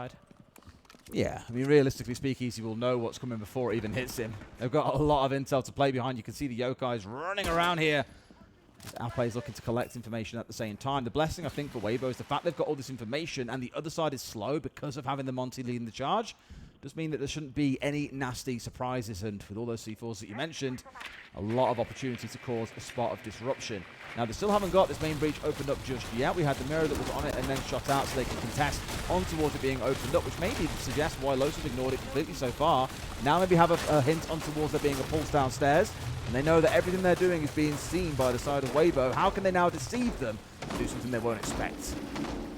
The IQ will have the greater range than the Pulse. I think will be in range of the Pulse at the minute, but will be able to track Pulse from further away once they've got themselves out of range of that cardiac sensor. I think off the top of my head, IQ is about a 20-meter range, so should be able to keep tabs on the Pulse without giving too much away. Plant is actually going to be going down. So Nux has gone in and got himself by Pillar, but we're going to have an immediate response there as the diffuser is reclaimed. I'm just wondering, I was going to say, I'm wondering how long that smoke is going to last. He gets hit by the Yokai drone as well, which prevents him planting. There's all sorts of problems for Los here that they're just not solving. You cannot just keep trying to throw this down. Didn't deal with Nitros, didn't deal with Yokai drones. 2 versus 3, WEIBO, 15 seconds to hold on. Yeah, more than enough time here, I think, for them to just hold out and just say, cool, you guys can try and run into us if you like, but the forced errors are now going to start arriving. Shotgun at the ready, finds one, almost gets a second. Dark gets at least one back, but there's only 5 seconds on the clock. Not that it matters, as Turd has got the final kill. WEIBO up to 1-1, Tim, just the same way as we started back on Nighthaven Labs. Yeah, I think there was maybe just a little bit of a mistake there from Los in the opportunity spotting. They'd kind of set themselves up. They knew there was nobody up in Piano. They thought, right, we can get this done here, get the smokes in, and they thought that they'd seen that window of opportunity, but it was not, in fact, the correct window. The Nitro came out. They had no cover for that, no Thatcher on side, nobody able to shoot it out, and it was just really well placed to take down that planter, and then it all got a bit frantic for me from there. Running in and recovering the diffuser whilst the smokes were still active, I think was actually a really smart move. It was Dash who just got straight in there, got the diffuser back in hand. But I think the problem there was, instead of just recovering the diffuser and leaving, or maybe trying to even aggress forward further, he decided to go and try and plant just inside of that wall. But the smokes only had about a second left on them, so he just left himself completely exposed, and it was a little bit of a risk, a gamble that didn't pay off. So 1-1 as WEIBO get themselves their first successful defense. It's the kind of time you point towards maybe a glass being effective there. There's always the danger of putting down the smokes when you don't have a way to see through them, is you're just inviting trouble, because although they can't see through them, neither can you. So they were in a position there where any C4 that came Nux's way, they were never going to be able to shoot it out unless that IQ was really on it and a sharpshooter in the moment. But one of those they'll revisit next time we go back down to that site. For now, we're going to find ourselves on the first floor. Turd doing Turd things here, potentially. A spawn peek coming on through, and he gets rid of Perez. Couldn't ask for a better guy to catch. Yeah, big loss already. 4 loss. We can see Perez already leading the way in terms of kills, 3 and 2. And so they're going to have to find a way of getting this one done without him. Large presence on the top floor from WEIBO here. If you have a look, we've got Turd up there. We've got Speakeasy. We've got Reaps. 3 above. Lost. Have to go in there and deal with them. I'm looking at who they've got, and I'm looking at Nux. It's going to be your shield that you want to go in, get aggressive, and start clearing them out. But with the way the game has gone so far, you just don't know whether they can trust that that will be the case. Looking like a bit of a rundown yellow stairs here. Like I say, you kind of want the top floor control first. You've got Dart for the juice. You've got Nux, who needs to be the spearhead again, charging the team on forward and being large and in charge. A smoke coming out top yellow here to at least impede them for a moment. But at the very least, he can step inside the building. Now, it looks like they are going to go for top floor. Tim, not try and bypass it and use the shield as cover on his back. Which means they'll only get stalled out for longer and longer here. And I feel bad saying it. I'm just very nervous about this hit because Nux is the one at the tip of the spear. Yeah, he's going to drop to smoke at top yellow, I think, maybe as a little bit of bait. Well, we've got some great shield players here at the major. I'm just not sure. I'm just not sure Nux is one of them. Like you said, you know, I don't want to be horrible or overly critical, but we got to say what we see. Hoven with a really easy clean up there. I liked Los Consular. I'll be honest. I'm looking at it now and I'm not too sure. Granted, they are on the attack. They will, I would imagine, be better on the defense. It's their map choice, so WEIBO got to choose the side that they started on. But right now, Los just look all at sea, getting taken down on spawn peaks. Shields just running in past people and getting shot in the back. Like, this is too easy for WEIBO right now. Yeah, what I'll give is Nux has done the right thing though in there. He's gone in, flashed, and gone for the challenge with the pistol, but then just hasn't come out on top. And as we then saw, a flank came up at that exact moment. So even if he won the first gunfight, there was then a second one behind him he'd have to contend with. WEIBO were ready for it. They knew what to Lost expect. were just ahead of them. So they weren't properly prepared for what they were doing. Yep. If you don't have control of Spiral, you can't just jump in top Spiral and look to aggress. You know, how can you just let somebody walk up it? You've got to have these areas covered. You know, I don't think it's overly critical of me to say that. If you're going to try to get in there, you have to worry about the flank. You know, do you bring a gridlock? Do you bring a nomad? Do you bring something along to prevent that happening? Or do you have a gun holding that position, a drone holding that position? They didn't have any of those things. Well, the Thorn has been banned away. We saw it in rounds 1 and round 3. We also spoke about it on the previous map about how we've already seen her banned away a couple of times, and we expect that only to increase as the tournament wears on. On the other side, the Grim Bees that were present in rounds 1 and round 3 have also been removed. Don't blame them at all. You might look at it and say, well, the Blitz is being brought along a lot. It's the tip of the spear. But as we've already said, the shields aren't really bothering WEIBO so far. Nux not rocking a shield in this round. Instead, is going over to the Capital to give them extra bits of utility.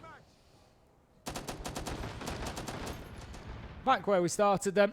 And let's see whether Los can repeat what they managed last time. Don't forget, it came down to a little bit of a clutch-up coming in from Perez and Daffo last time around. You can't rely on that every single time.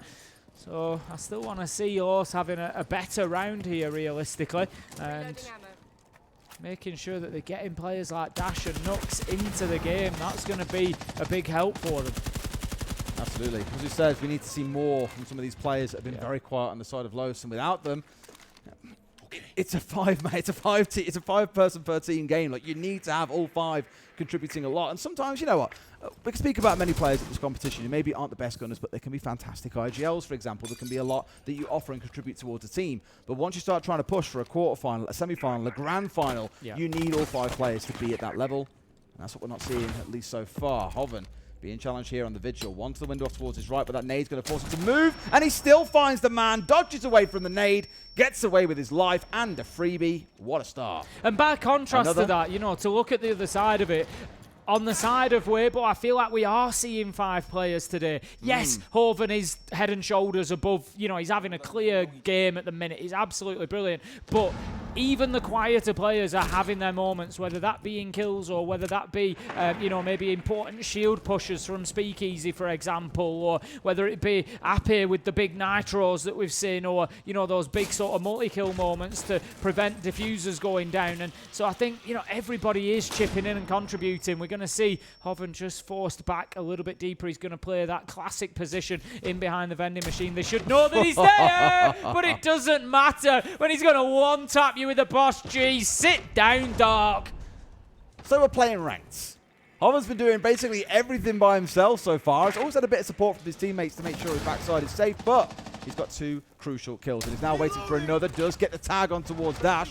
Doesn't quite finish him off as Perez starts his reign of terror, but no. Shut down by Speakeasy. A 4v1 for WEIBO. They're growing into this game, Tim, and I said it earlier on. I think we could have a 2-0 on the way, and we're starting to build towards it. 3-1. Yeah, it's certainly looking that way at the minute. I think already, if you're a Los fan, you're looking towards the second half here. You're saying, you know, right, okay, defence is going to be our moment. Defence is going to be our time. But you got to wonder if it is. They're going to rip the break at this point. Des straight into a tactical timeout for Los. Hugsord has seen enough, and he wants to see something different.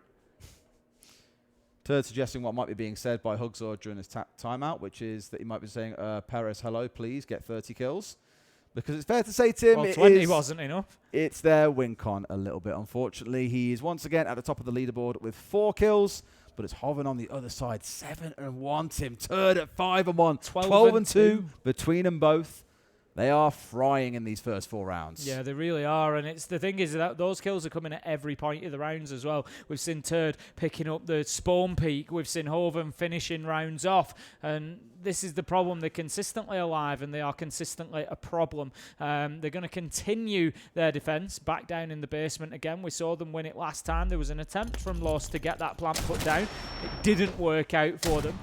But yeah, here, I just think when I look at these highlights, particularly the 2 kills for Hoven there, the first 2, the Boss G kills, they were just too easy. And it was because Los, just on the first one, I know he's a vigil, but they had like no idea that he was going to challenge that window. And then when you've got, what, was it a big surprise that he was in behind the vending machine? There's really always, shouldn't be, should it? It really shouldn't be. And you've got Dark just kind of going and just peeking around. Oh, I'm just going to have a look. Oh yeah, he's in behind vending machine. He's just shot me in the face, guys. Like, they feel like they're just giving themselves away too easily.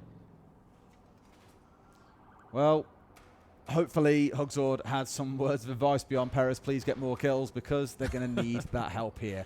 And the thing is, if they get a single attacking round, I think they won't feel too beat up about it. It is their map choice. They'll probably feel a lot more confident going on towards the defensive side of things. But I think WEIBO also themselves will have some counter prep in mind. They'll have seen them play this map a bunch. They'll have suspected that this could have been a battleground they'll step into. Gohan and the team would have done their work behind the scenes to make sure the team were well equipped coming into it. So you definitely can't count it out if we do get that second round for Los here. Ape, once again, on these drones. Previously, we had him and, of course, a bunch more information from the Pulse being run around this map and feeding everything over to the WEIBO boys.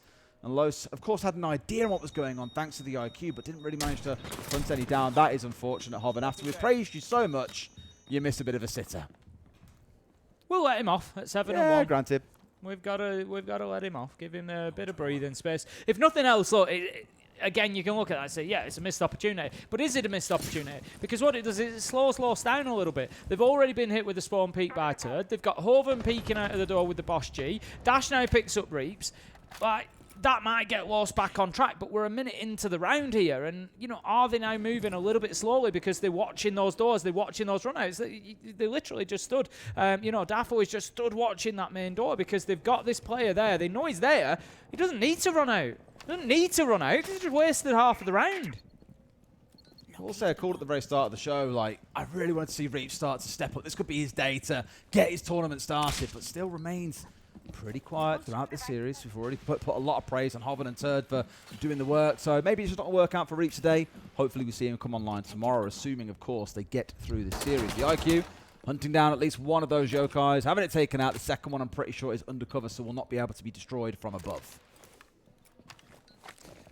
Hoven has maintained his position at main entrance. I'm not really sure what the plan is there overall. I think a flank into kind of lounge area is going to be the idea, but surely they're aware of this. They were knowing that he might come on the run out. You see him! You see him! He's on your screen! He gets a kill! Can he find a second? Surely the comms have been there from Daffo. I don't think he knows that the IQ is so close around that corner. Dark is going to need to go and find this kill. They cannot leave Hoven on the flank like this. There's 45 seconds left to go. They're trying now to open that wall up.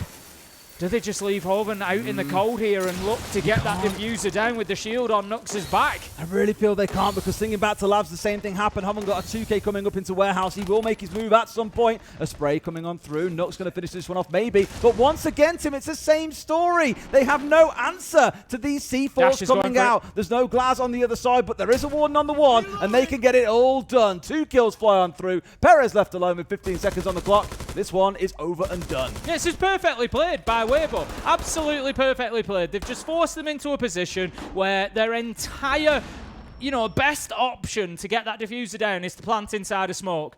And it's not the best option because there's a Warden behind a shield who's going to hit you with a nitro, and Dash runs. The thing is, well, it's frustrating because it's like I said, if you remember last time, Dash went in, gets the diffuser, tries to plant again.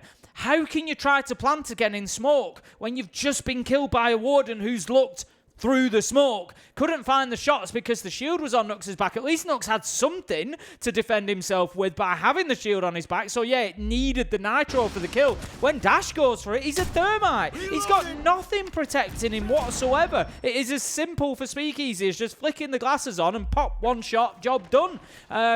Great stuff from WEIBO, but a little bit frustrating on the side of, if you couldn't tell from my voice, a little bit frustrating on the side of Loss as well. There's very kind of fundamental mistakes there, and I feel like maybe from their perspective it's maybe frustration on their part. It's kind of like, well, what choice have we got? What else can we do here? And they're just trying to go for it. But do you bring a Thatcher? Do you bring, are you recognizing you've got that drone time, you've got that repick phase? Are you recognizing that you've got a Warden on the other side and it's something you need to deal with? Are you recognizing that there's deployable shields that you're going to need to clear and deal with? And I don't think they are.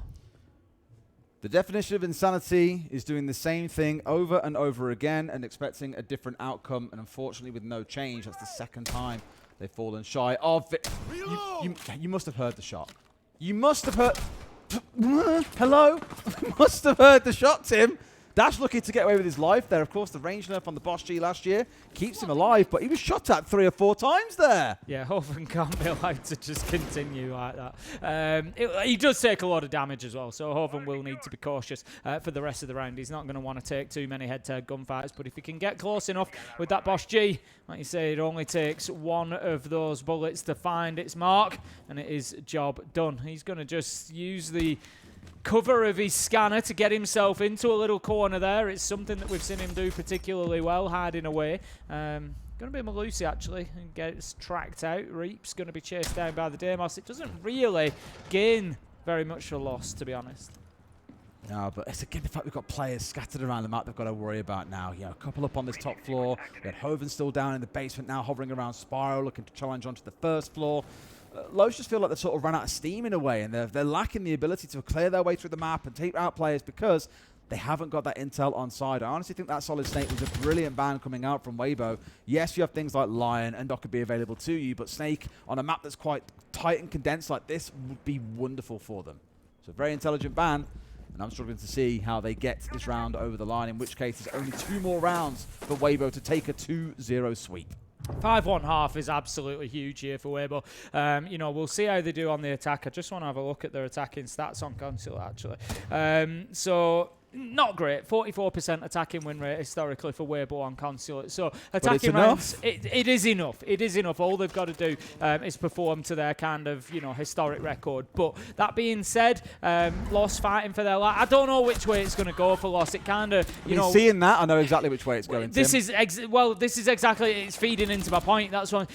Loss, yes, should be better on defense, but I'm wondering, are they just rattled? Is the mental gone at this point? Are they going to fight tooth and nail to keep themselves in the tournament, or mentally are they already checked out? And that's what we're going to find out in the second half of this. Advantage WEIBO then, 5 versus 4 as WEIBO continue, to have a fantastic game here. Loss are being made to look amateur because of how good WEIBO are playing. They are punishing them at every single turn here. Damage is just being taken everywhere. Nux is going to be taken down. This is too easy for WEIBO. Far, far too easy, I'm afraid. If you take your time to move, then WEIBO will come to you. They've hit them on 3 different flanks, picked off 3 separate players. And Perez looks around, no allies anywhere near him. Hoven with the stern reminder, you guys actually have to play the game, and I would agree, that is what has been lacking throughout the majority of that half. WEIBO get a 5-1. Yeah, I think this is looking pretty good for WEIBO. I really expected more of Loss coming into Consort, but it just feels like the heads are gone a little bit. They're going to need this half-time talk. Tem segredo agora não. Agora a defesinha. O Xio eles só fazem ADM, né? Eu só fazem ADM todos os rounds. Vai fazer a G2 lá com o Pérez Jamai, todo mundo lembra? Sim. É, G2 com o Pérez Jamai, o Dark de Vigil, o Liga de Clash. Eu vou picar o cara do rapel lá. É, de Arune, né? Tá. E a Deny eu vou de Pulse pra... Mano, energia, guys, pra ganhar 6 defesa de boa, mano. A gente faz isso tranquilamente, mano. Tá tranquilo, mano. É o que eu falei, guys. Confia que a gente consegue virar, mano. Joga com confiança, viado. Esse Ralph, tô falando na moral. Vambora. A gente consegue virar, a defesa do Consta, tá ligado? Joga com confiança que a gente consegue, mano. Não vamos jogar mole, tá ligado? Não vamos cometer Não vamos jogar mole nem fudendo, pô. Não vamos jogar mole, a gente consegue virar essa porra, mano. É isso aí, pô. Piano, eles fazem execs rápidas, que a gente trocou ideia, e o full domínio. Eles podem vir com uma paradinha diferente, então vamos ficar ligeiro, mas eu acho que não, porque as defesas eles repetiram full até agora, tudo igual. E a garagem eles têm o semi-piano, o full domínio e o horizontal. Ah, 3-2 nosso, o Nusga vai de milho, você vai de trap? Sim. Isso, exatamente. Eu vou de ela. When you see the opportunity, you know? Yeah. For the first attack, I want us to see like how they play, whether they're going to be aggressive from windows, whether they're going to fall back early. These are the tendencies that they will carry out throughout the game for today. Look, you can already expect, bro. Pet is going to play very aggressive. Every corner he will try to, you know, to get opportunity to hold a small pixel in some traps, you know. Yeah, but I mean, he will be there. So the thing is, if Paris is down, you can expect maybe 1 or 2 players being aggressive. The other players, bro, they play full passive. Okay. So it's all about that, like, you know. Yeah, our attacks, whether we can start fast or slow. Yeah. Come on, guys. Big balls now. Big balls on this attack. Big balls. Let's finish it, guys. We learn, okay? We have learned attack. So we have learned what's the right thing to do. We need to see the opportunity and go for it. Everyone, you know, in the same page, engaged. Yeah, and the attack will be solid, you know. Let's go, Tila. Let's go, guys. Let's go. Let's go. Round by round, okay? Round by round. Let's go. Let's go. At least Ramal Gohan was talking to him. The expectation is Perez will be aggressive first. 1 or 2 others may try and be aggressive off the back of it. Otherwise, a very passive play style expected from Lucia. We'll see how that develops. A little bit of difference in the bans there. Going to have Denari coming out. I don't know that we've seen him banned personally. Could be wrong. But certainly not one of the more common ones. Thorn as well. I think ban rate for Thorn creeping up a little bit recently since that buff that she had. And we're going to have Grim and Snake taken away. No surprise to see that F2 taken away from Perez. The Denari and the Thorn ban's really interesting because I think this is the first time at the event we've seen a double trap operator ban come on through. And that's WEIBO trying to force Lowe's to be even more passive than they already are, trying to deny them the ability to play too aggressively out and around the map. There are still, of course, other trap operators. There's things like Malusi available, Ella that we're seeing coming out in this round. So it's not like they have no optionality to be able to be aggressive here, especially when you've got the option to play things like a Clash, who is going to be really frustrated to deal with. But I think it is going to reduce the ability for Lowe's to test WEIBO around the map, which should mean WEIBO start knocking on the door of sight sooner rather than later. Yeah, I mean, it's difficult to say to begin with. I was just looking across the defensive lineup, and it screams passive, doesn't it, really? You know, there's really not much aggression going on there, no matter where you look, maybe the Ella. But other than that, it is a top floor side, so I don't want to get carried away with that just yet. We'll see more when we get to maybe Piano and Basement, if we get to both of those. We'll see a little bit more what Loss are about on the defense. Do they still stay kind of passive, or do we have them sort of branching out a little bit more? But yeah, you know, with your Kaid, with your Arune, with your Clash, you're really not planning to do too much other than keep yourself tight on sight. Okay. Hoven working in the same spot where we saw Dart back in the first half, trying to ask a number of questions. Dealt very well with the player that did push down Visa Stairs into him, but was then picked off quite handily just about 10 seconds later. So, given how well he's been playing so far, keep a close eye on him. Of course, wants to do a lot of vertical damage, making use of that Deimos and the track. There is no mute on the other side to impede him, and I'd imagine his main target is probably going to be Nux. Not because he's deadly, Tim. I think he's like 2-17 now across the series, but more because that class shield is a bit of a bother. 2-17 he is, yeah. Dark is just going to be holding a real angle there through Copy. Quite aggressive, actually. A tight angle, but quite aggressive. Doesn't want to be allowing anybody to kind of push too far forward. So watching the door, we're going to have the extinguisher detonate and just give us a little bit of smoke cover for a second, but Dark will not be moved by that. It's going to be Reaps that he's trying to hold at bay, but all admin coming in from WEIBO. It's very much the same take as Lost were playing, really. They've got the Deimos underneath as well. Hoven's going to be looking to challenge. Dash has taken a bunch of damage along the way. Does get finished off as well by Hoven there. Great stuff. Nice entry for WEIBO. 5 versus 4. Somebody on the side of Lost is going to have to make a move. And try and make the move they will. It's Dafo to get 2. Speakeasy and Ape both fallen. The shield gone. The Capital fire and smoke also removed. That's wonderful. Reaps also being picked off. And Hoven and Turd might be 2 of our top fraggers on the team here, but this is quite a tall order. Again, being reminded that that clash is still online. Yeah, 4 versus 2 is looking pretty good for Los. As I said, you know, what are we going to get out of them? That was the question I asked. What are we going to see? A team that crumbles or a team that puts its foot on the wall and pushes back? Wow, look at this. And right now, it looks like it is the latter. And I have a real setup. Nux just beside that vending machine. There's nothing that they can do to deal with this clash. Easy. And as they try to feed in, Perez gets the first. The continued challenge is there. Turd manages to pick up 1. Going to be nothing more than consolation as Dafo closes out the round. 3 for him in there. And that's going to be a solid first defense for Los. However, we now get into those rounds where they're going to have to go to other sites. And how are they going to play with that presence around the map? Yeah, it more came down to that 2K thing. Once we saw Ape as well as the Blackbeard disappearing, the whole round fell apart from that point because they were the 2 key operators they had. The smokes that could have come on through from the Capital, of course, the shield to step in towards meeting to make that plant happen. A little bit blindsided there, WEIBO, left a gap and got punished for it. Exactly the same way as how Hoven punished Los back in the first half by hitting them on the flank a couple of times. Down to the basement we go, Tim. I hope to God that we see WEIBO not making the same mistakes that we saw Los do on this site back in the first half. Lineup-wise, it looks like they've got the right sort of idea. Well, I mean, as long as they don't go and plant inside of a smoke when there's a warden on there, I think they should be fine, to be honest with you. And there's no warden there, but with the Solus there, that's also still the ability that's to deny, which more than, to me, screams, okay, getting above is crucial. That's yeah, the I was first going to step say, here. I think definitely need to lock down above. They need to make sure they've got full control upstairs. And also, yes, be aware of players like Dafo, who does have Nitro in hand and is going to be able to, you know, launch that in the direction of any plant going down. Dash as well on the Kaid. So definitely a little bit of explosive denial is intended there. Perez has taken a bunch of damage. I think he's wanted to get aggressive. And this is going to be another difference maker. You know, I did comment on Nux's shield playing abilities over the last couple of maps, couple of games. They've not been the best. You've now got Speakeasy, who, by contrast, has actually been really good on those shields. And that's going to be something else to watch as well. What do they use that blitz for? I think it's going to be the clearance. It's going to be about getting Solis pushed back. It's going to be about getting that top floor and piano control. And it's Perez and Dark who they're going to have to try and force out. It's a real test here, I think, into identifying where there's a couple of players who are a bit isolated around the map and punishing them hard. However, the vast majority of the defenders right now are up on this top floor. There's 4 of them upstairs, Tim. There is no one on site at all. Do they dare try and look to go aggressive here into the site itself, or do they feel they need to play into them? So far, it looks like they've got to play into them. They don't want to just go direct towards site itself.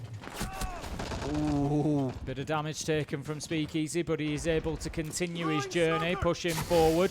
Just going to put a smoke canister out there, but it is dealt with. Perez, Dash, they get 1 apiece. Perez makes it 2. And I'll tell you what, WEIBO were expecting passive. It is absolutely the opposite of what they're getting. This is up on the top floor that all these kills are coming. This is a basement site, Des. All over the map, Los are peeking and punishing them. And they have definitely pushed back from the wall. As I said, how will they react? Well, they're showing us right now they are fighting for their place in Salt Lake City. Yeah, I think WEIBO just got a little bit too lost in the sauce there. I mean, for Los, for the most part, have planted their feet and not moved from those key power positions upstairs. And as WEIBO have pushed in a little bit fragmented, a little bit out of alignment with each other, you've seen them fall apart. This stung them a little bit back on lab sometimes, like we saw a couple of times when we had Turd charging in towards side, picking up a kill or 2. And then the rest of his team were just so slow to respond off the back of the space that he created that you kind of saw the team trying to do 2 different things at the same time. They weren't really in sync. And I think you've just seen that come to the surface once again here. So WEIBO really need to collect their ideas here, maybe even slow things down a little bit, play more as a team. Round 9. we know how. I've already spoken about it. Don't stress, by the way. It's so typical that was basically a near flawless round for Los, and the only person that dies is Nux. Yeah. I feel bad for him at that point. That's kind of like digging him another grave when he's already buried. This is, we never want to get on at one player. Sometimes players have bad games, whatever, it happens. Sometimes, their role is just such that it doesn't promote them getting a lot of kills, whatever else. But, there also does come a time sometimes where we've got to say, look, the numbers are consistently low and it's hurting the team. And overall, for Nux, that has been the case. But it hasn't affected them for the last two as they've managed to get them on the board. 5-3 we stand now. WEIBO could really do with, I think, winning this round. It's the third choice site. Get in there, get this done, because it's not even really been kind of close in those first two attacking rounds. WEIBO have been nowhere near. To say how sort of confident and calm they were in that half-time of, look, it'll be default, it'll be passive, don't worry about it. I think maybe they do need to worry about it a little bit. Go in there, win some gunfights, match that aggression, because I don't think it has been passive from Loss. I think they've actually been on the front foot here, taking the fight to WEIBO. Maybe they've not. There you go. Perfect. Thank you, Perez. Perfectly timed to prove my point. This is what has been happening repeatedly, and Perez again punished them, takes down Hoven. Great operator, great player to take down. Lion off the board and Hoven off the board. Well, it's Hoven and Perez both now on 10 kills, so carrying the level of dominance we saw back on the previous. Yellow ping's there, but no, does it fall the right way? Yes, he does. Gets Darku. I thought for a moment would escape it. The yellow ping just a little bit too shallow, but is able to course correct and find his man. Tracks now coming on through off the back of a dock would be cool, and that should be the go sign for WEIBO to push deeper into the map. Keeper Barricade is just going to slow that process again, but only by a few seconds. Reaps. Speakeasy will be able to continue quite shortly, but as you say, Reaps just got himself into a little bit of a sneaky position there. He's just able to hold that angle, and if they're unaware, want to keep in the back of your mind, they could be punished from that later on. I think they will be aware now as Reaps jumps up and opens that door. But 4 versus 4, 1:15 left to go, and still 3 players from Loss upstairs, unable to be cleared by WEIBO. He's ratted his way forward just ever so slightly and could get away with a freebie, but no, misses his shots. And now they're aware of him. He's also got to worry about what's going on above. Nux getting his first kill. Reaps, that really should have been a freebie for you. Instead, they hold on. They've got control of sight. They've got 2 players upstairs here. Daffo with a drive-by onto Uppe. It's a 3v2 once again for Loss, and WEIBO again losing a bit of steam here, Tim. Yep. Neither of those phone calls really gave them anything in terms of map control or any kills. This is something that we saw from WEIBO when we last cast them, Des. Yeah. 6-3 up, and they just kind of took their foot off the gas and missed the opportunity. This could be a big double, though. They need a hero play, and Turd could have just delivered. It's all up to Nux, Des. It's 1v2.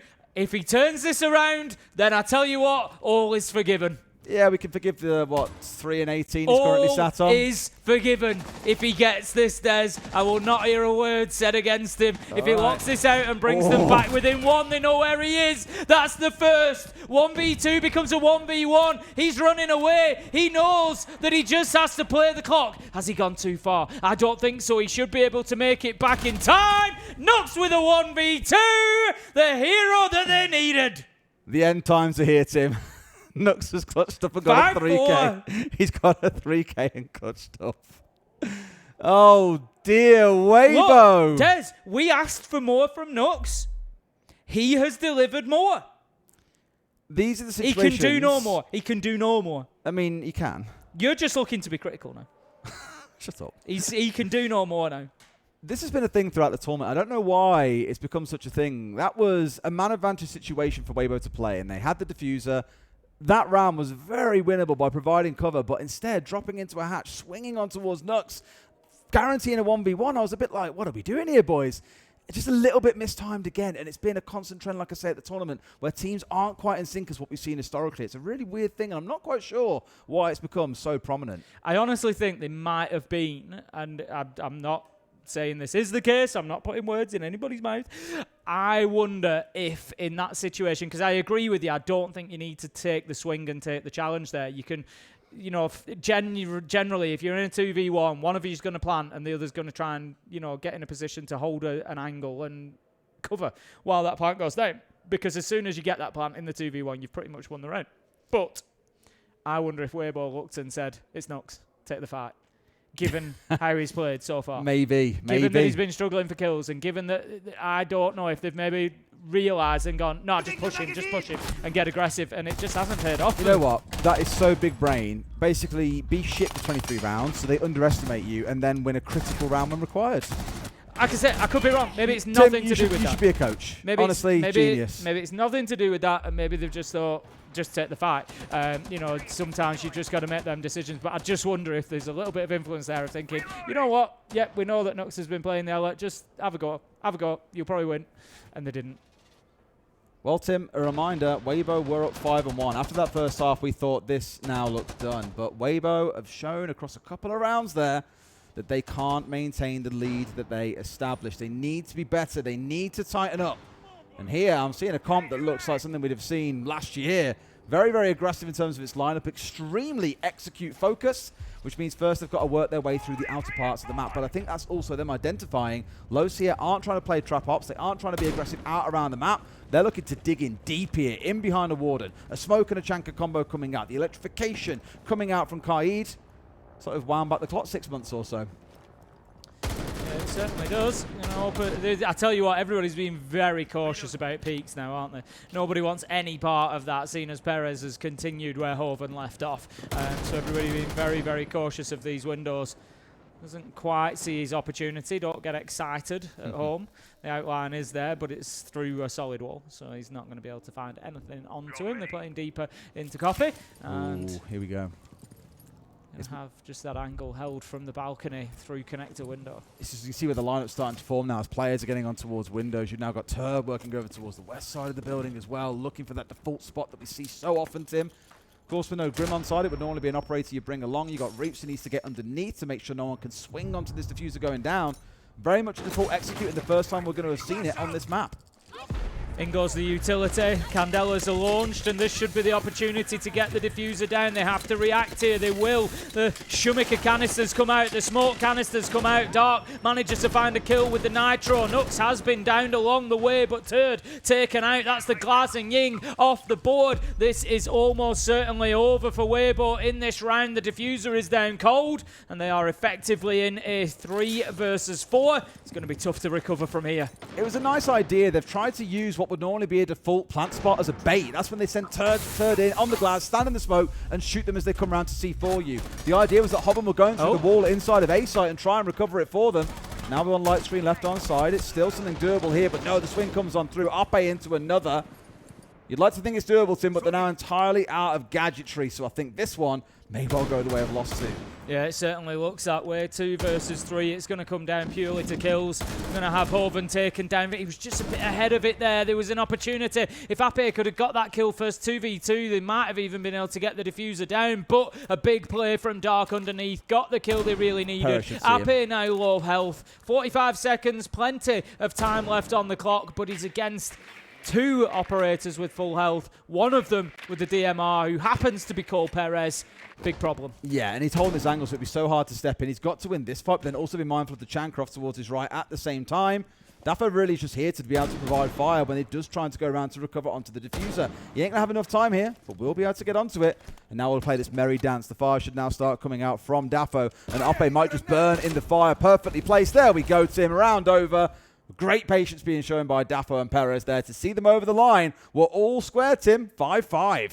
I mean, these just look like 2 completely different teams to the ones that we saw in the first half. It's mad, isn't it? You know, it just goes to show, doesn't it? It's not even just that one of them has changed. It's like Loss have massively improved. WEIBO have just gone on a big downhill. It's similar to, you know, as we saw when they were leading 6-3 the other day and ended up losing the game. It's something that WEIBO desperately need to address is, you know, getting themselves over the line when they're already in front, because it does seem to be a bit of a struggle. Obviously this time it comes down a little bit to the difference between attacking and defending, but yeah, big problems at the minute. That's 4 rounds in a row that's gone against them, and honestly, beautiful. I wouldn't go against Los at the minute for actually just winning this 7-5 straight out and going 6-0 on the half. Unless WEIBO can do something, Tim, I absolutely agree with you. And that's something they're going to try, is leaning into the Monty. We haven't seen it at all this half. We did have the Blackbeard and the Blitz in round 7 and round 8 respectively, but it's their first time putting Speakeasy back on the Classic. Winding back the ears. playing that operator that we used to cast him on Giants all those many years ago. I don't hate it. I think it's not a bad shout here, going back to what you're comfortable with. They're very much focusing on going in for a plant sim, but I'm looking on the other side. There's 3 C4s available. This could end up being a similar problem that we saw Los having on the attack, because WEIBO do not have that glass on side. They'll be walking into potential danger here, but with very few smokes on side, maybe not leaning in towards that too much. And yes, the Thatcher certainly does help. Turd's going to have to be there. He's going to have to be on it, because, as you say, catching those nitros as they come through is going to be a big part of this, I think. But it's also the Solus, right? And look at what we saw happen back on Labs just earlier. You're focusing on trying to deny C4s. You've got a Warden. You've got a Solus to worry about. There's other things than just a C4 that you need to deny. And that's how you deal with a Thatcher, is overwhelming and giving him far too much to do.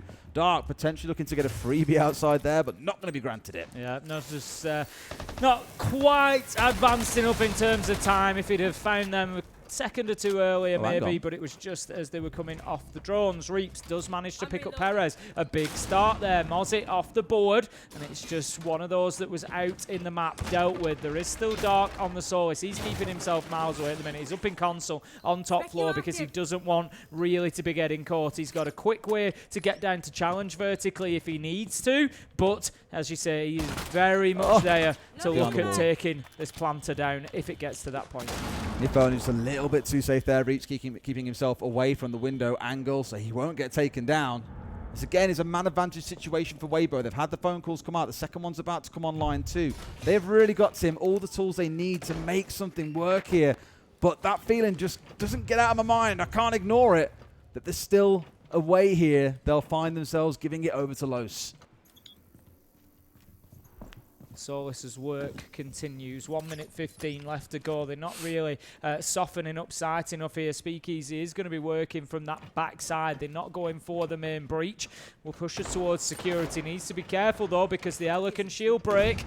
That's exactly what's going to happen. Goes out for the challenge. Can't quite find the angle quickly enough. The shield back in front of Speakeasy's face, so that's at least one Gashmot dealt with. None left in pocket for Nux either. It's only going to be any that were sort of pre-laid that will be available. Cole comes out. Are they going to push on the back of this? 5 versus 4, 40 seconds left to go. How the hell has Dark still managed to get in behind them Daffo here? Down. It can be a real problem, and yep, we've seen the mirror fall. Dark almost being tagged out at the same time. Ape onto Daffo, around finally coming together for the side of WEIBO. They're in a 4v1, and Tim, it's that name again, who's left in a 1vx. He has got a lot of work to do. It's the Monty off to his left, Hobbin from behind, one more from Yellow. There's no way he comes away from that one alive. WEIBO up to map and series points. Yeah, big ask there. Big ask for Nux. Couldn't get it done. 1v4, always going to be a problem. WEIBO close it out, but they're going to be kicking themselves, Des, because that one round coming at that point means they only get one opportunity to close this out in regulation time. Had they got it a bit sooner, and they may have had a little bit more chance to get this done. 6-5 now. WEIBO have the advantage,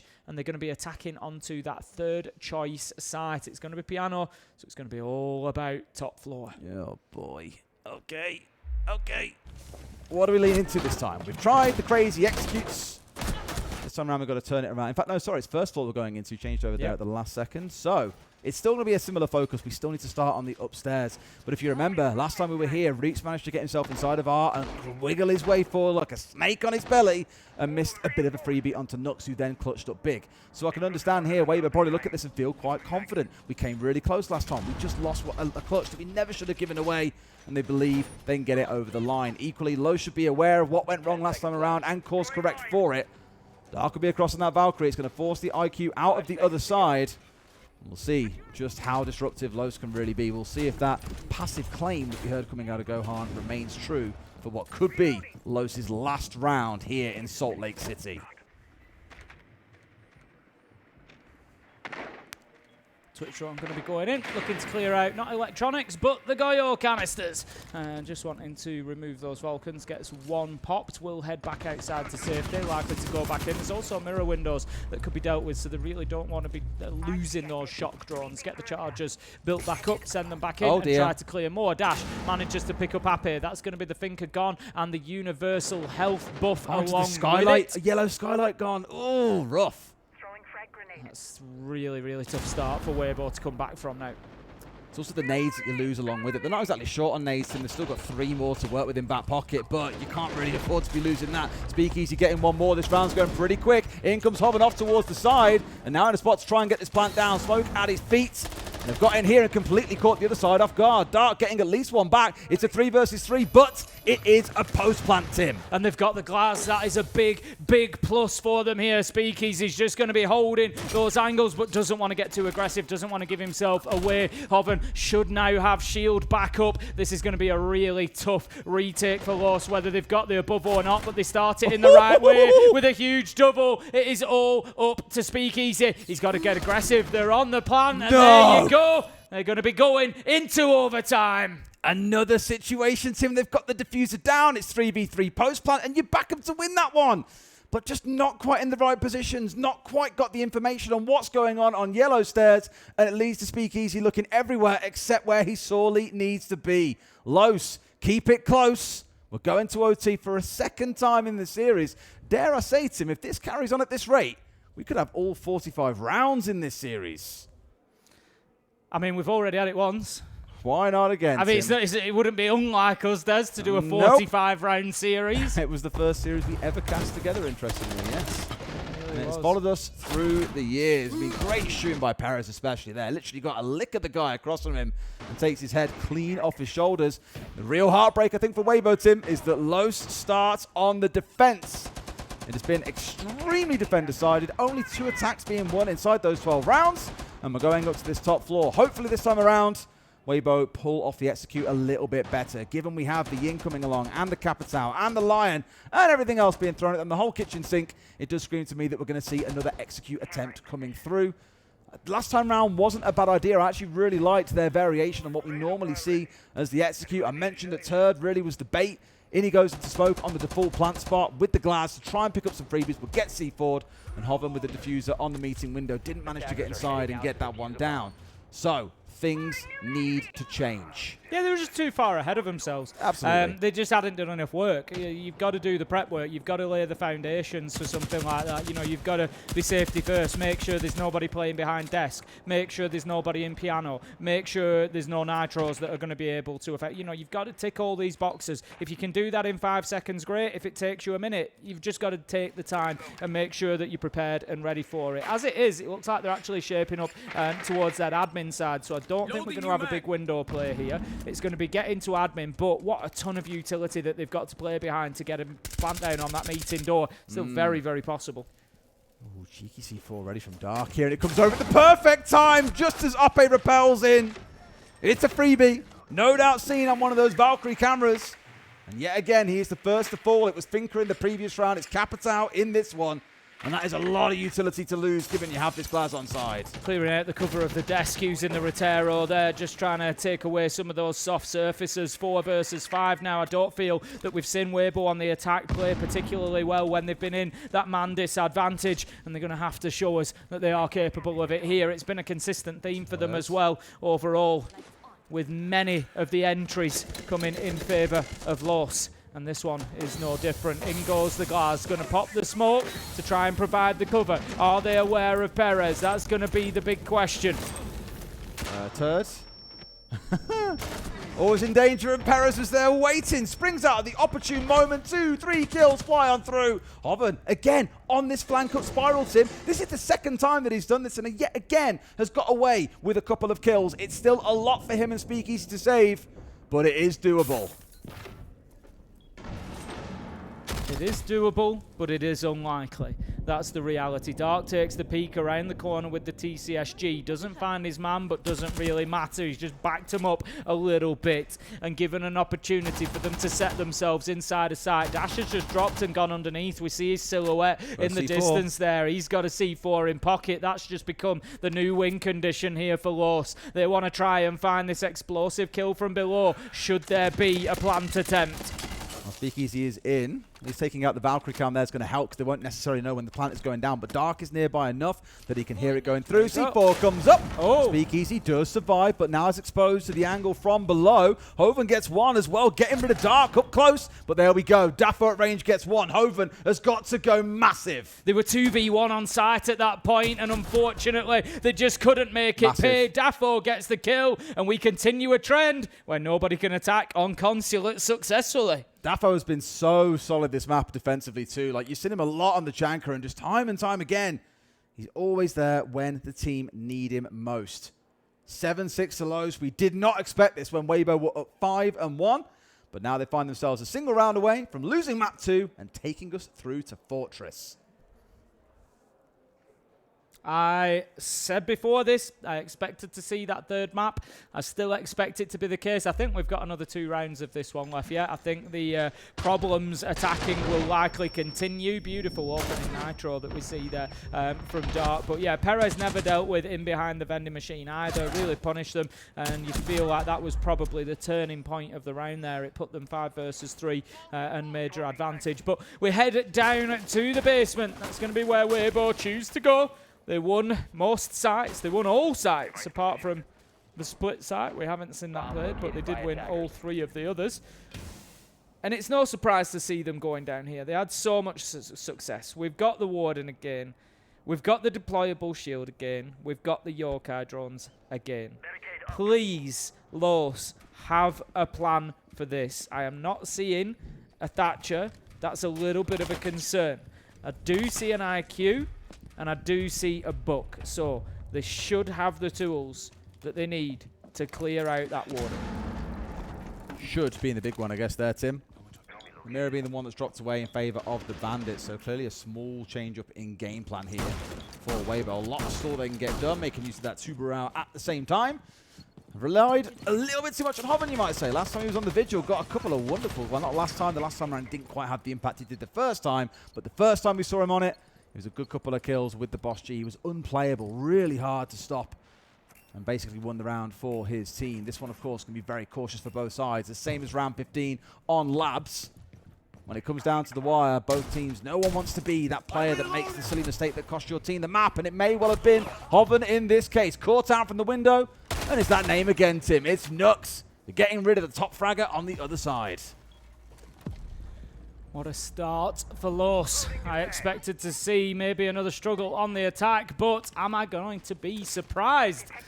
That's going to be the question. Hoven has absolutely run amok. He has caused absolute terror with that Vigil so far, so taking him off the board is a big, big step for Los.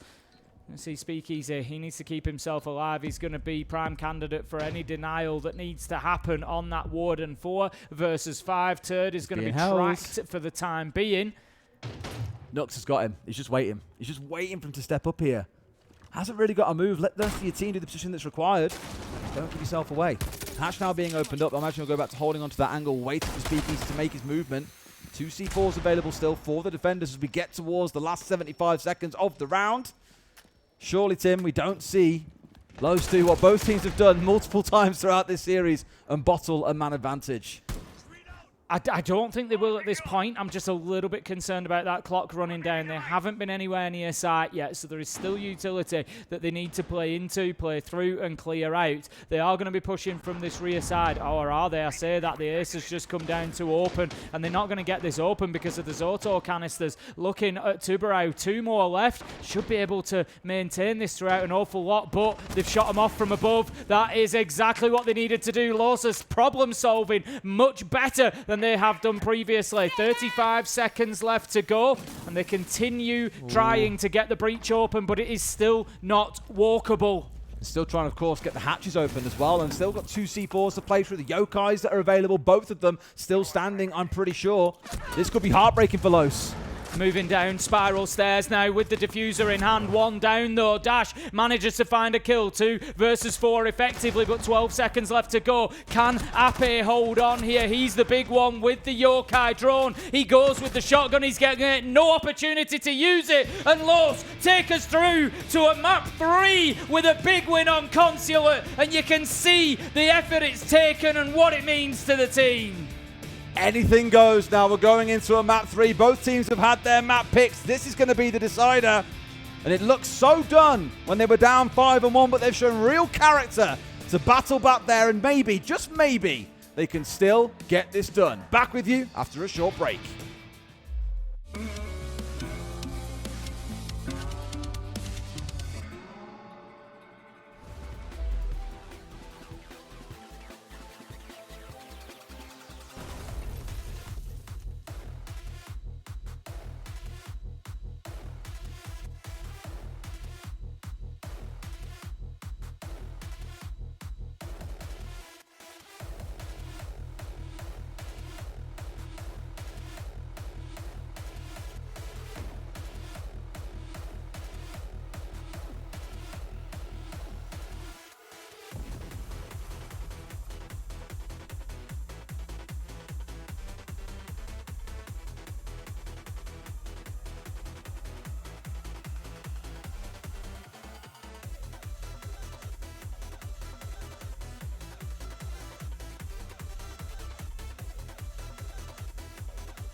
Welcome back to the B stream here at the Salt Lake City Major. We are going into map 3 of our first best of 3 of the day. It's Loss against WEIBO. I'm Des, this is Tim.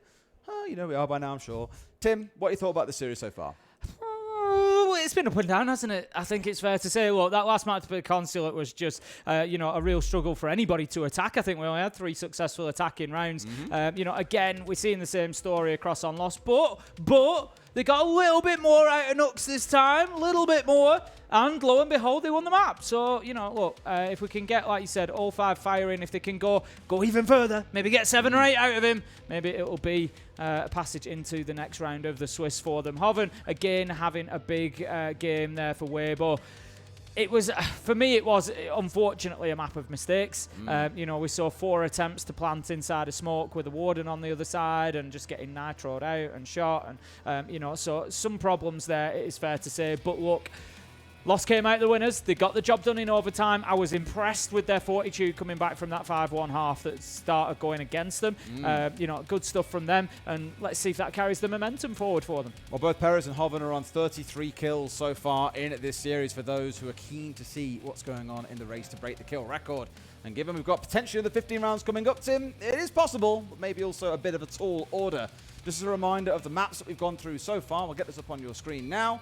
Of course, started out at Nighthaven Labs. We then stepped into the halls of Consulate, and now we go to the final bastion, the last bastion for these 2 teams in their hopes of making it through to tomorrow. It's Fortress, Tim. Yeah, I'm looking forward to. I think it might be our first Fortress at the Major. I can't think of. Have we cast one? No, we definitely cast one. I've heard you say horse. It sticks in my mind really well. We could have just been sat in the green room and I could have been talking about horse. No, we were definitely casting. We were definitely casting. I think we did I think we might have. It was maybe all gamers. I was going to say all gamers. Shopify Rebellion. Hey, look at us so it all kind of blends into one after a few days at a Major. But let's get into Fortress. It is Lost. It is WEIBO. It is now effectively a best of 1. They have won 1 map each, both going into overtime. It has been a really close matchup, and just a reminder of the stakes for everybody. We are in, I don't want to call it the loser side of the bracket, but effectively the loser side of the Swiss bracket. Both of these teams now 1 and 2. If you take a 3rd loss, then you are out of here, and that is going to be the case. So whoever loses this one will be eliminated and will be packing their bags to leave Salt Lake City. As for this map itself, Tim, there is very, very little tape from either team. It's only been played once, and that was by Loss. And guess what, Tim? They lost it 7-2 to Fluxo W7M. That's not good. About 3 weeks ago or so. So there's a bit of tape there for WEIBO to look at. WEIBO haven't played it since Fortress came into the map pool, so this is completely unknown. The only way Lost would have any idea on how they play this map would be if they've scrimmed them, and there's probably a fair chance, given they're from different regions, they haven't had a chance to do just that. WEIBO starting the attack, Lost are on the defense. Let's see how things go. We're going to be going to command office and bathroom to kick things off. Fairly stock standard. What are you going to see from the attackers? Well, usually one of 2 things, or maybe a combination of both. We might see pressure round about where you're looking now, but upstairs. So sort of top of Eagle stairs, and then across through that wall that you see that's currently half reinforced. We saw Canadian on Shopify Rebellion playing this wall quite often. He'd play there maybe with the Tachanka, try and stop the push from Eagle stairs, and then maybe just leave a reinforcement in pocket so that you can block that wall up and then force them to breach. Alternatively, and I can see our observer wonderfully drifting there because they know what I'm going to say. Alternatively, the attack will come from this side. It's going to be dorms, it's going to be games. Try and get in there. We can see a presence. Dark's kind of leaving at the minute towards briefing, but he's got Daffo there with him as well. And I think, you try and hold on. It'll be an old tower drop, and the attackers sweep through, maybe push and breach, briefing wall, bathroom wall, and make it difficult inside a site. So it should be one of those 2 things usually. And it's looking like games and dorms. All the stuff we spoke about before in terms of trying to waste time around the map here. Creeps and his boys getting in pretty quick. Speakeasy with the small EMP down onto the walls. Going to see that open wide up. Now Daffo is a little bit exposed. He has got support from Dark off towards his side. In fact, he's going out for a swing here, Tim. But not quite finding his man. Reaps has already got himself tucked away nice and safe. C4 up and over. Goodbye, Reaps. Cannot allow that to happen. That is really nice aggression coming out of Daffo. If you're a WEIBO fan, you're going to see that and start worrying. Dash manages to pick up Happy, but he gets the F2 singing and manages to find himself a double. gonna make it back to a 3 versus 3. So we've got Ape, Courtyard, and we've got Hoven and Speakeasy taking that game and Dorm side that I was talking about. So I like this little bit of split pressure coming in from Weibo.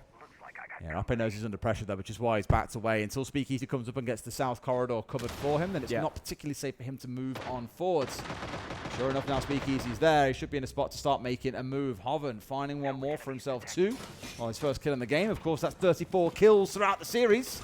Speakeasy at least spotting out 1-2. Of course, there's only 2 left on side here, so as soon as they know where they are, and given the yellow pin coming through, they know exactly where they are, but it doesn't mean you can win the gunfights, Tim. Ape comes round the back, almost gets the 4th, but Perez, he hits the 2nd. Speakeasy now going in for the plant, recovers the trap. We're going to toss it out here to try and interrupt.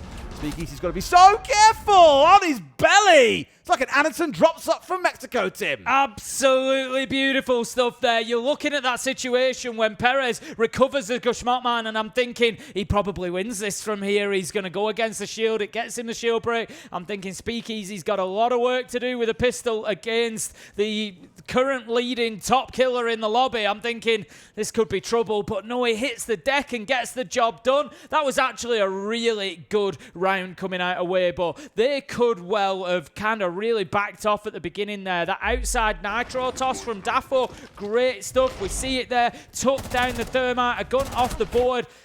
It was a tough round for them from there, but Ape coming in from Courtyard, Lost had took their eye off the ball. They thought everything was down south-sided towards Dorms and Games, and they just didn't see it coming. Managed to get a double, and it threw Weibo back into the round. They'd like the aggression coming out, although, so it's definitely going to give Weibo something to think about. The early C4 outside, good. Showing that you're not willing to sit back and just let Weibo take control of parts of the map. You will fight them tooth and nail for every little bit of it you possibly can. Now we're going to move sites, Tim, down towards the southeast of this top floor. All the things that Tim explained to you before will now basically flip. You'll see an extended hold coming in, up through bathroom, in towards command, up towards Eagle, and of course a bit of a hold down near tower to the south at the same time. So, as I said, it's basically a flip on what you've seen before. A couple of players on Weibo already getting themselves set up inside a new tower. Everyone else still getting themselves worked in. Speakeasy, the one I've got my eye on, who's currently up towards the northwest corner of this top floor. Will have some work to do, given he's got the diffuser. Yeah, he's heading right into the hands of Dash and Dark at the minute on the Fenrir and the Bandit. They are tasked with holding that side of things down. The Rotero drones will be going in and clearing out utility. Always like that, a bit of pathfinding, path forging, whichever way you want to look at it, but just creating the space for these attackers to move on in, just signaling that that wall is reinforced. So Dark is playing there with the Bandit. He's going to look to keep that reinforced and backed up, but what it does say to the attackers of Weibo is that Speakeasy can move up. He can get to the top of Eagle Stairs, doesn't need to worry about being peaked from there. He will indeed do that. They're going to need to do a little bit of work here, though, to clear those Bandit batteries. Hoven manages to pick up Dash. Dark, he's damaged and back off the site as well. Good start from Weibo. Yeah, really aggressive there from Hoven as well. Dash had basically bailed on horse and said, cool, I'm backing off. I'm coming through bathroom. I'm coming into briefing. Perez had some cover for him in case he was being chased, but Hoven was just a little bit too quick in that moment. That was a free kill for them. It really could have been avoided by the side of Los. That now lets Speakeasy in towards bathroom, starting his charge on towards what I often describe as the bottleneck of this map. Briefing, a bit of a nightmare to push through and take sometimes, but a shield certainly makes it a lot easier. Hoven, you can just see on the side of your screen there, Hoven's just had a little sneaky walk round back onto this breach because the rest of the players on his team now are going to start trying to move everybody inside a site. You can see Speakeasy ahead of us. With that shield in front of him, he's there to try and disrupt, to try and force these defenders to move. And if they move too far, they're going to find themselves walking into this line of sight. And I don't think Los are aware that this line of sight exists right now. They know about the breach, but they don't know that they've got Snake stood on it. That might actually give them away because they will know within a range, but it doesn't matter. Look at what he does with the intel. Perez doesn't react. Dafo manages to get the trade. Nux onto Ape, brings them right back into it. 3 versus 2 as Reaps manages to find the trade. This is a bloodbath, Des. Dark was trying to hit them on the flank, but I think he's just been a little bit unfortunate here because, as you've seen, Weibo took their foot off the brake. They went forward at pace and have punished Los for that one. Up 2-0 on the attack of Fortress, Tim. That's something I never thought I'd really see, given how difficult both teams have found attacking so far throughout the series. To start out with 2 on a map like Fortress, one of our more defender-leaning maps, is brilliant. And it even calls in the early tack timeout from Los. Yeah, that's kind of interesting because you know, we didn't really know what the expectations of these teams might be. And I'm looking at it thinking, well, you know, are they going to kind of think, well, Fortress, a little bit attacker-sided maybe today. We can work with that. We'll be all right on the attack. But this doesn't say that to me. This is Hugzord now, I think, a little bit concerned about where this is heading. I think that Los are wanting a much better half on the defence here, and they've just lost the two strongest sites on the map. Getting a hold downstairs can be a tough one. So now you're in a position whereby you're staring down the barrel of a 2-4 half at best. Could be another rough start for them, just like Consulate. Have they got it in the tank to fight back? That would be the question at half-time, but we've still got a few rounds before we get there. We do. And of course, Hugzord stepping in here could well course correct. It could end up being a 4-2 half, and then things are back to exactly as expected, Tim. It's a bit of a tall order, but then So was coming back from a 5-1 on the previous map, and still Los managed to do it. Same could be done here, but so far, impressed by what I've seen from WEIBO on the attack. Let's see how they fare going into the offsite as we go downstairs. This one plays out somewhat similar to what you've just seen a moment ago. You still need top floor control. Often teams can try and control just the south part, though, and then worry about the main stairs. Getting yourself down there with the shield in towards Med and onwards from there is normally how the approach goes, and you do often need a backstab. This site itself in particular can be a little bit scrappy, though. A lot of utility ends up getting tossed in, and a lot of explosions go off. There's a couple of C4s available for the other side. And although we saw those FNATs coming out in force in the previous couple of rounds, Tim, here it's not going to be on side. Instead, it's going to be the Ella. Heading into the action phase then, I just want to have a look at how the entry has gone for the first couple of rounds. One each. It's one each, so not too bad really for Los. They are getting themselves involved in the early rounds, so I think you know, they've just got to kind of continue plugging away here and try and get that first defence. But if WEIBO are able to come away with a win, it's big trouble for Los. So looking at the side of WEIBO, there's nothing really to offer them any verticality, so this is going to be all lateral. There's Reach working his way into that top side. That now being opened up just means pressure starts to apply, especially onto Dark, who's inside of sight, knowing full well that someone could come asking questions through that doorway, so he'll have to keep his eye on it. It's why he's got the keeper barriers facing in towards that side. Still a wall being opened up by Ape to start getting himself moving in towards the other side of the map, who's got to be careful because Perez is lurking around here and is ready to go for a little bit of a challenge. Speakeasy facing off against him on the door. A second ago we saw the flash go off. And look at this. They know that they're here, Tim, but they need to get control. Yeah, I like this from WEIBO at the minute. They have got them surrounded. They're applying a lot of pressure in different areas. Turd manages to find one. Shield taken down, but Hoven there for the trade. 4 versus 3. Again, that constant use of the Soliton radar. I think we may be going to see this banned out after this round. Los certainly suffering to it. Hoven going to push on to Dafo on the back of that information. Oh, dear. However, he nades himself. Oh, no.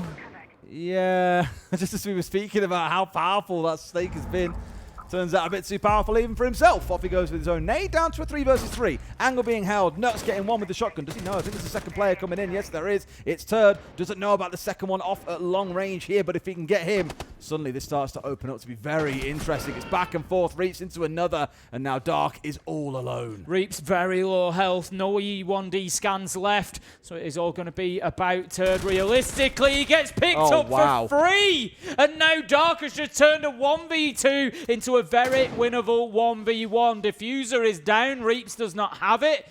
This is going to be a real game of cat and mouse over the next 45 seconds. Respect to Dart there. I think identifying that he's in a 1 versus 2, if he sits still, they're going to get a crossfire onto him. So instead goes aggressive where one known player is and gets away with a kill. The rounding has now come through. Dart moving off towards the left. Reaps, as you really want to push into him here, could be a massive risk. Instead getting himself in with a plant in front of this mirror window. I thought Dart for a second was going to try and look for some vertical, but here comes Dark, rounding his way through. Now the plant's down, it's him who's got to go for the chase. One hell of a 1v1 breaking out. Tim and Dark's down to 1 HP. Reed's going to be kicking himself if he doesn't win this one out. Stepsaw once again but now can back away. Last time around, he was in a 1 versus 1, Tim. He overpeaked and lost the round for his team. Here, doesn't want to make the same mistake. Reeps is just concerned about that doorway behind him, and he's right to be, because that's where Dark is thinking about pushing, but then he returns to the breach, and as I said, it's just this game of cat and mouse. The challenge comes in, and Dark somehow wins it. Hits his shot over the top of the bomb chassis. Beautiful stuff from Los as they managed to grasp at that round, take it from the jaws of defeat, and that was so essential. 2-1 to WEIBO, but Los get themselves running on Fortress. A good momentum builder. It's been crazy how we've now had 2 rounds, 1 and 3, that have come down to clutches in the dying moment. Speakeasy in that 1v1 with the shield back in round 1, and Dart pulling out a 1v2 here. It's hard to predict which way rounds can go when you see things like this taking place in the majority of rounds, and sure enough, Tim, that Solid Snake is taken away. Bandit also taken offline, given we saw it on the 2 upstairs sites. Yeah, it doesn't surprise me whatsoever. Hoven has been, using that operator consistently and causing problems consistently as well. But yeah, going to see, as you say, maybe a little bit quicker on the breaching now.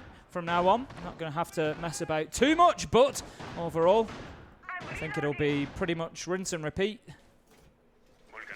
There shouldn't be too much of a big difference for at least this first site, I wouldn't have thought.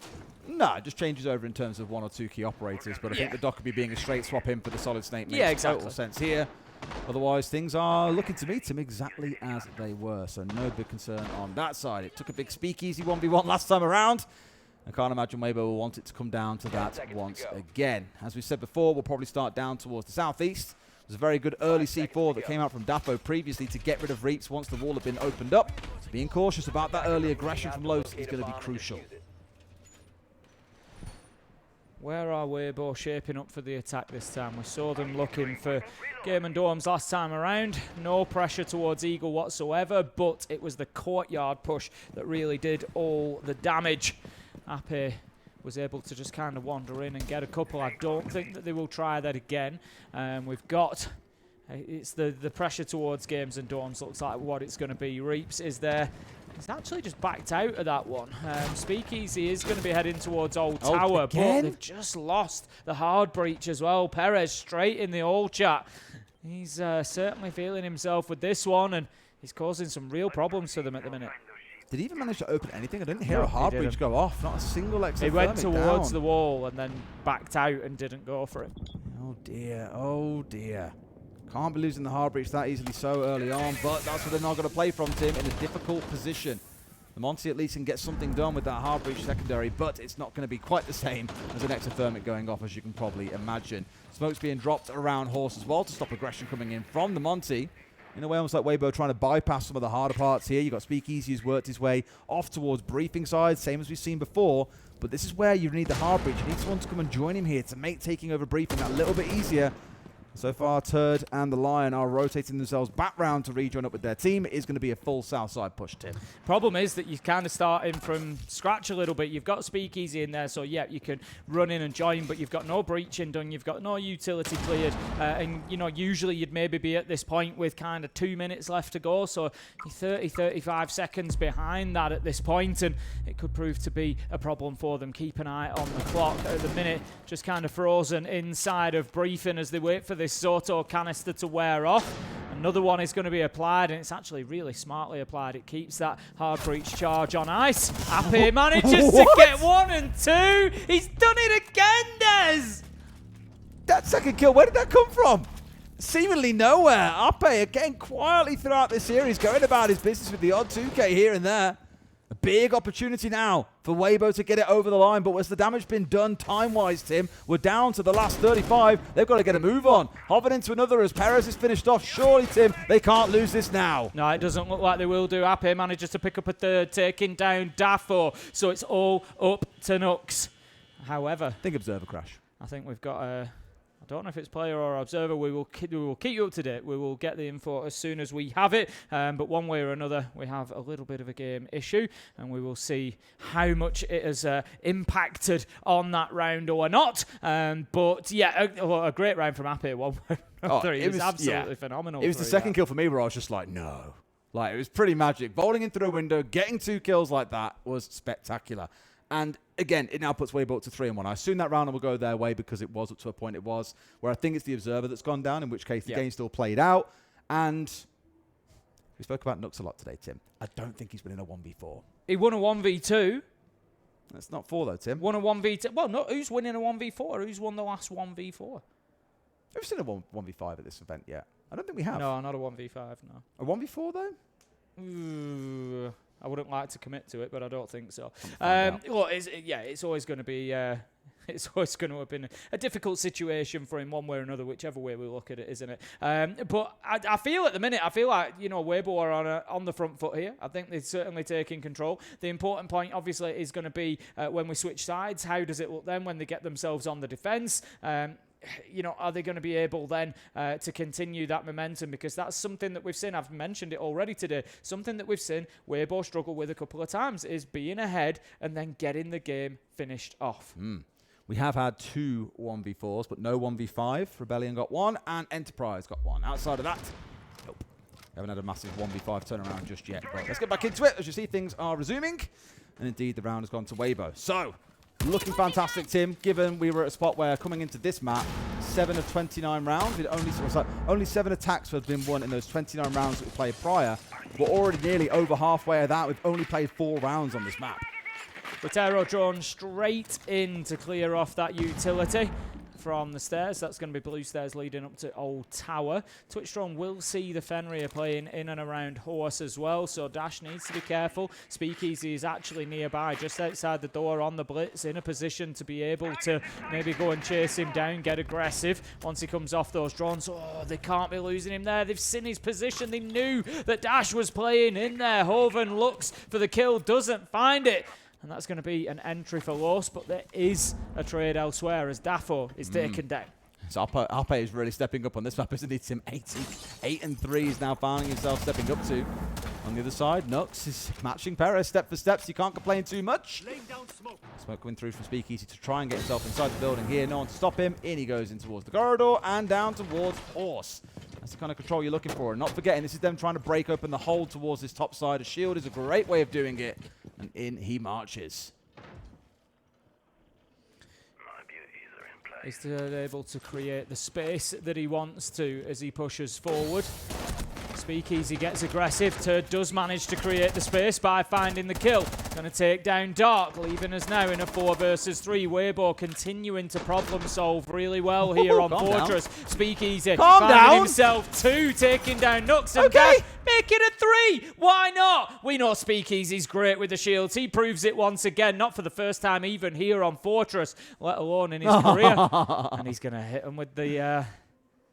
hit him with a bit of the old chat as well. WEIBO are starting to really get themselves into this. That was very cute from Hoven. That was very wholesome. Yeah. Speakeasy hits a 3K, jumps straight up. Over there to give him a little bit of love. 4-1 on the attack. I don't want to get too excited because Lost could come out and attack it as well. We don't yet This is know. what I said. We need to wait for round 7, really. Yeah. To be telling as to how it goes. But it went 5-1 on Consulate. Granted, it wasn't the attackers that managed that, but it did go 5-1 on Consulate. So. Also, again, for a team that have never been seen playing this map, they're playing it all right, Tim. Would I say Lost are putting up the best defenses in the world? No. But WEIBO are attacking well, especially great use of the shields to take control of large parts of the map. Many other teams play Fortress the exact same way. We'll see if they can get it done. A 5-1 attack in half would be wonderful, given the 5-1 defense that we saw back on the previous map. And it's going to be down into the ground floor. See if they can get it done on the offsite once again. Last time it was a 1 versus 1 that Reeves sadly lost out on. And that was the only time that Lost have managed to find a round in this game. It took a clutch to make it happen. Will we have a repeat?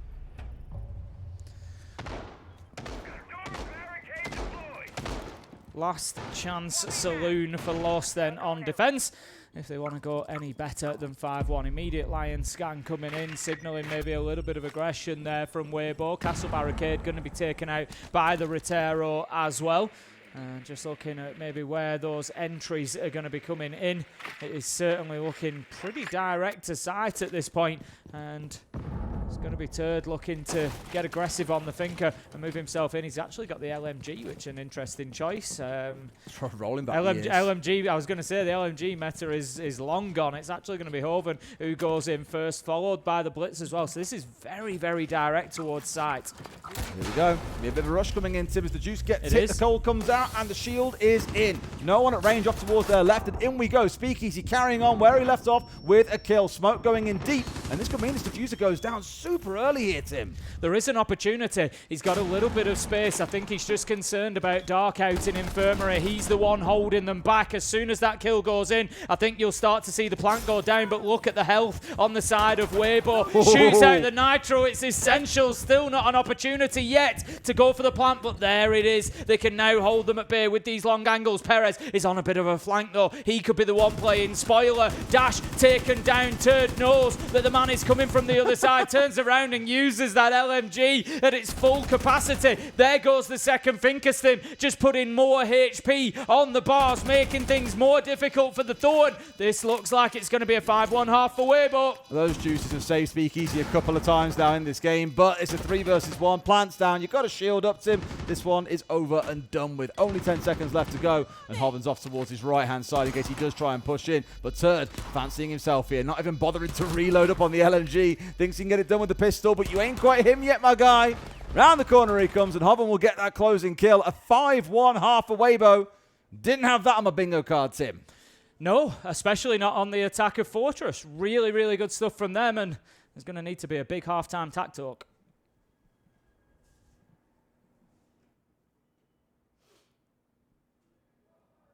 Guys, o que faltou de coragem, vamos ter no ataque, hein, mano. Independente do resultado. Cortou consegue você, virar, velho. tá ligado? Ah, Independente do resultado, a gente consegue virar, mano. Vamos fazer acontecer essa parada aí, mano. É isso, mano. Tipo, na defesa aqui, só uma parada que eu senti, mano, vocês estão muito, tipo assim, não é questão de estar perdido, mano. Vocês estão correndo, se movimentando mal, tá ligado? Sim. Uma skill muito besta, assim, tipo, uma skill muito idiota, mano. Para um pouco a mira, mano. Agora no ataque a gente vai fazer progressão. Pô, parou no mid round, para nos caras. Não fica desesperado, como se os caras tivessem 10 bonecos do outro lado, tá ligado? Para a mira bonitinho, comunica, passa o drone e vamos fazer o jogo acontecer, mano. Coragem pra cima desses caras, mano. Eles fizeram esse ataque, a gente faz também, consegue mano. virar outra, cara. Progressões lá nossas estavam muito roubadas. O mapa, querendo ou não, sempre o nosso melhor lado foi os ataques, então vambora. É isso, a gente consegue virar isso aqui, mano. Manter o mesmo nível de confiança que a gente mantém na defesa do consulado. É isso, guys. Não tem muito o que fazer não, mano. Agora é dar nosso 100% aí e vamos aí. Agora On this situation, this 5v5, this 4v4, they will try to flank. Okay. So, you know, they like to play like that. If they are waiting too much to play, you can expect, oh, one guy is coming, you know, from the other side. So only that. And let's hold this shit, let's win. We are in a very good situation. It's not like on the last map that we make 5 rounds on defense, right? Yeah. So now we made on attack. Let's so go. Very good. We are in a very good situation. Let's go, guys. Round by round. Okay. What's our ban? You want to stick with the kid? You know what? Ying and... Ying. Yes. Yeah, snake, is it? Yes, exactly. Inga Snake. Okay. Perfect, guys. I go. AP, remember, if your clash, you know, is not banned, they start. Ooh, with the clash, let's go. Yeah. The clash man, remember? Yeah, that's right.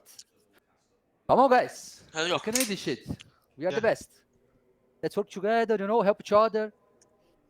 Oh, remember also, the on top, start, bro.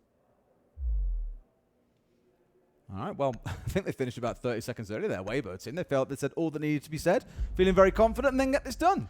I personally probably would as well. I think, you know, as much as we say 2 halves to a game of Siege, maybe, you know, Fortress just playing out in favour of the attack, I don't think that's what's happening here. I think WEIBO on the defence, they only need one side. They just need one side that they can hold on to. You know, and I know you're going to say, well, they were 5-1 up on Consulate and it got brought back. But that was the opposite way around. They hadn't won 5 attacks. And I feel like when you're on the defence, just being able to cheese a round over, you know, cheese one side over the line a couple of times is very, very doable. So, yeah, I really fancy WEIBO at this point to get this closed out. I'm not sure. It looked a little bit low energy in that half-time from Los there. I think, you know, they're probably pretty beaten down at this point. They've already been in this situation once on the back of Consulate. They've now got to do it again. It's a big ask. It is a big ask, but it's doable, Tim. They've turned around to 5-1 before. Maybe, just maybe, they can do it here on the attack of Fortress. You've seen our bans come on through with the Mirror and the Clash being taken away by Loss. On the other side, Snake is being banned, Tim. What a massive surprise. And the Ying, which was also banned back on Consulate, is going to follow through to this map here because Lost did run it quite a lot back on Nighthaven Labs. It was proving a bit of a frustration point at times for WEIBO, so they'd rather just see it taken off entirely. Attacker's objective is to defuse a bomb. Okay, then Command Office and Bathroom is going to be our first site, and I see a Maestro. That's what stands out to me immediately. No Brava brought along on the side of Los, so they're going to have to find an alternative way to deal with those bubbles. They've only got two grenades. They've got a couple of impact EMPs as well, but that's only, you know, it's more of a kind of temporary solution unless you're in a position to shoot them out. So yeah, definitely need a plan for how they're going to deal with those evil eyes. In the case of you have locked into the Bravo stream with us here and haven't really been following what's happening elsewhere, here is your warning if you don't want to spoiler about potential results. G2-1, 2-1 over Virtus Pro, and they have now made it to the main stage. Virtus Pro will have to play on tomorrow. Predictions. Well done, Tim. You predicted a team that everyone thought was a favourite to make it, and they've made it. I predicted making it on the right day, though, Des. Oh, that's it's important part. It's as if I've seen this play G2 always have one game where they get a bit too sure of themselves. It's as if I've seen this play out before. I've read this story. I know when G2 are going to go through and they get it done. I've got Virtus Pro qualifying tomorrow, which I still think will be the case. You go. And then just as a heads up over on the A stream now, we also have Enterprise versus Shopify Rebellion, which is just started. Tasty. Cafe, Nighthaven Labs, and Fortress, and not miles off the three maps that we've had here, Tim. Spoke to Mag this morning. He seemed in pretty good spirits. I think, you know, very happy with the way things have gone so far, which is no surprise whatsoever. But back to the game in hand. 5-1 in favour of WEIBO. They're on the defence. It's going to be Los currently in control of command and dorms, moving over to briefing. Nux is going to be challenged if he's not careful. He's got Reaps just ahead of him inside of the corridor there. So WEIBO, having given up that space, certainly don't want to give up any more. They want to be, I say that, as Reaps dips back into bedroom. They want to be able to challenge onto this wall if they do breach briefing wall, which is likely going to be the case given they've got the Maverick. Got to play this dance with the Mav to do it because, of course, it's fully electrified off by the Kai that has not been banned away. Certainly a choice being made. Here we go, trying to get it cleared off. Did it get it? Don't think so. I think they missed it. Did they not get the ping onto where it is? They did not. Guess not. So this is getting messy. Yeah, with only 30 seconds to go as well, it's certainly not ideal.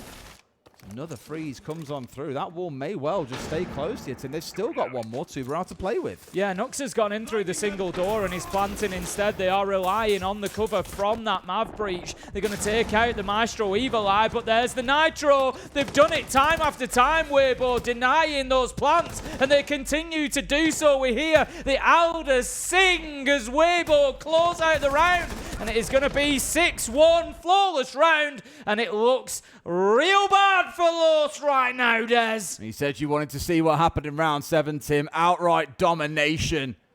And to expect Los to now chain 5 attacks in a row together, not even to win the map, but to guarantee we go to OT, to have a chance to fight, to still play here at Salt Lake.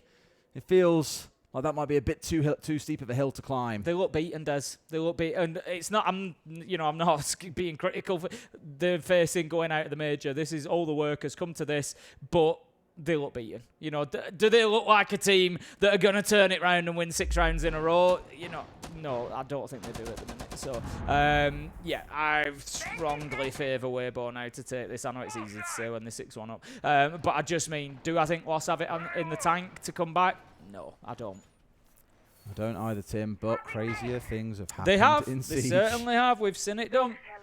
You'll remember Sao Paulo a couple of years ago and what happened at what probably will go down as one of the greatest SI finals. The miracle in Sao Paulo.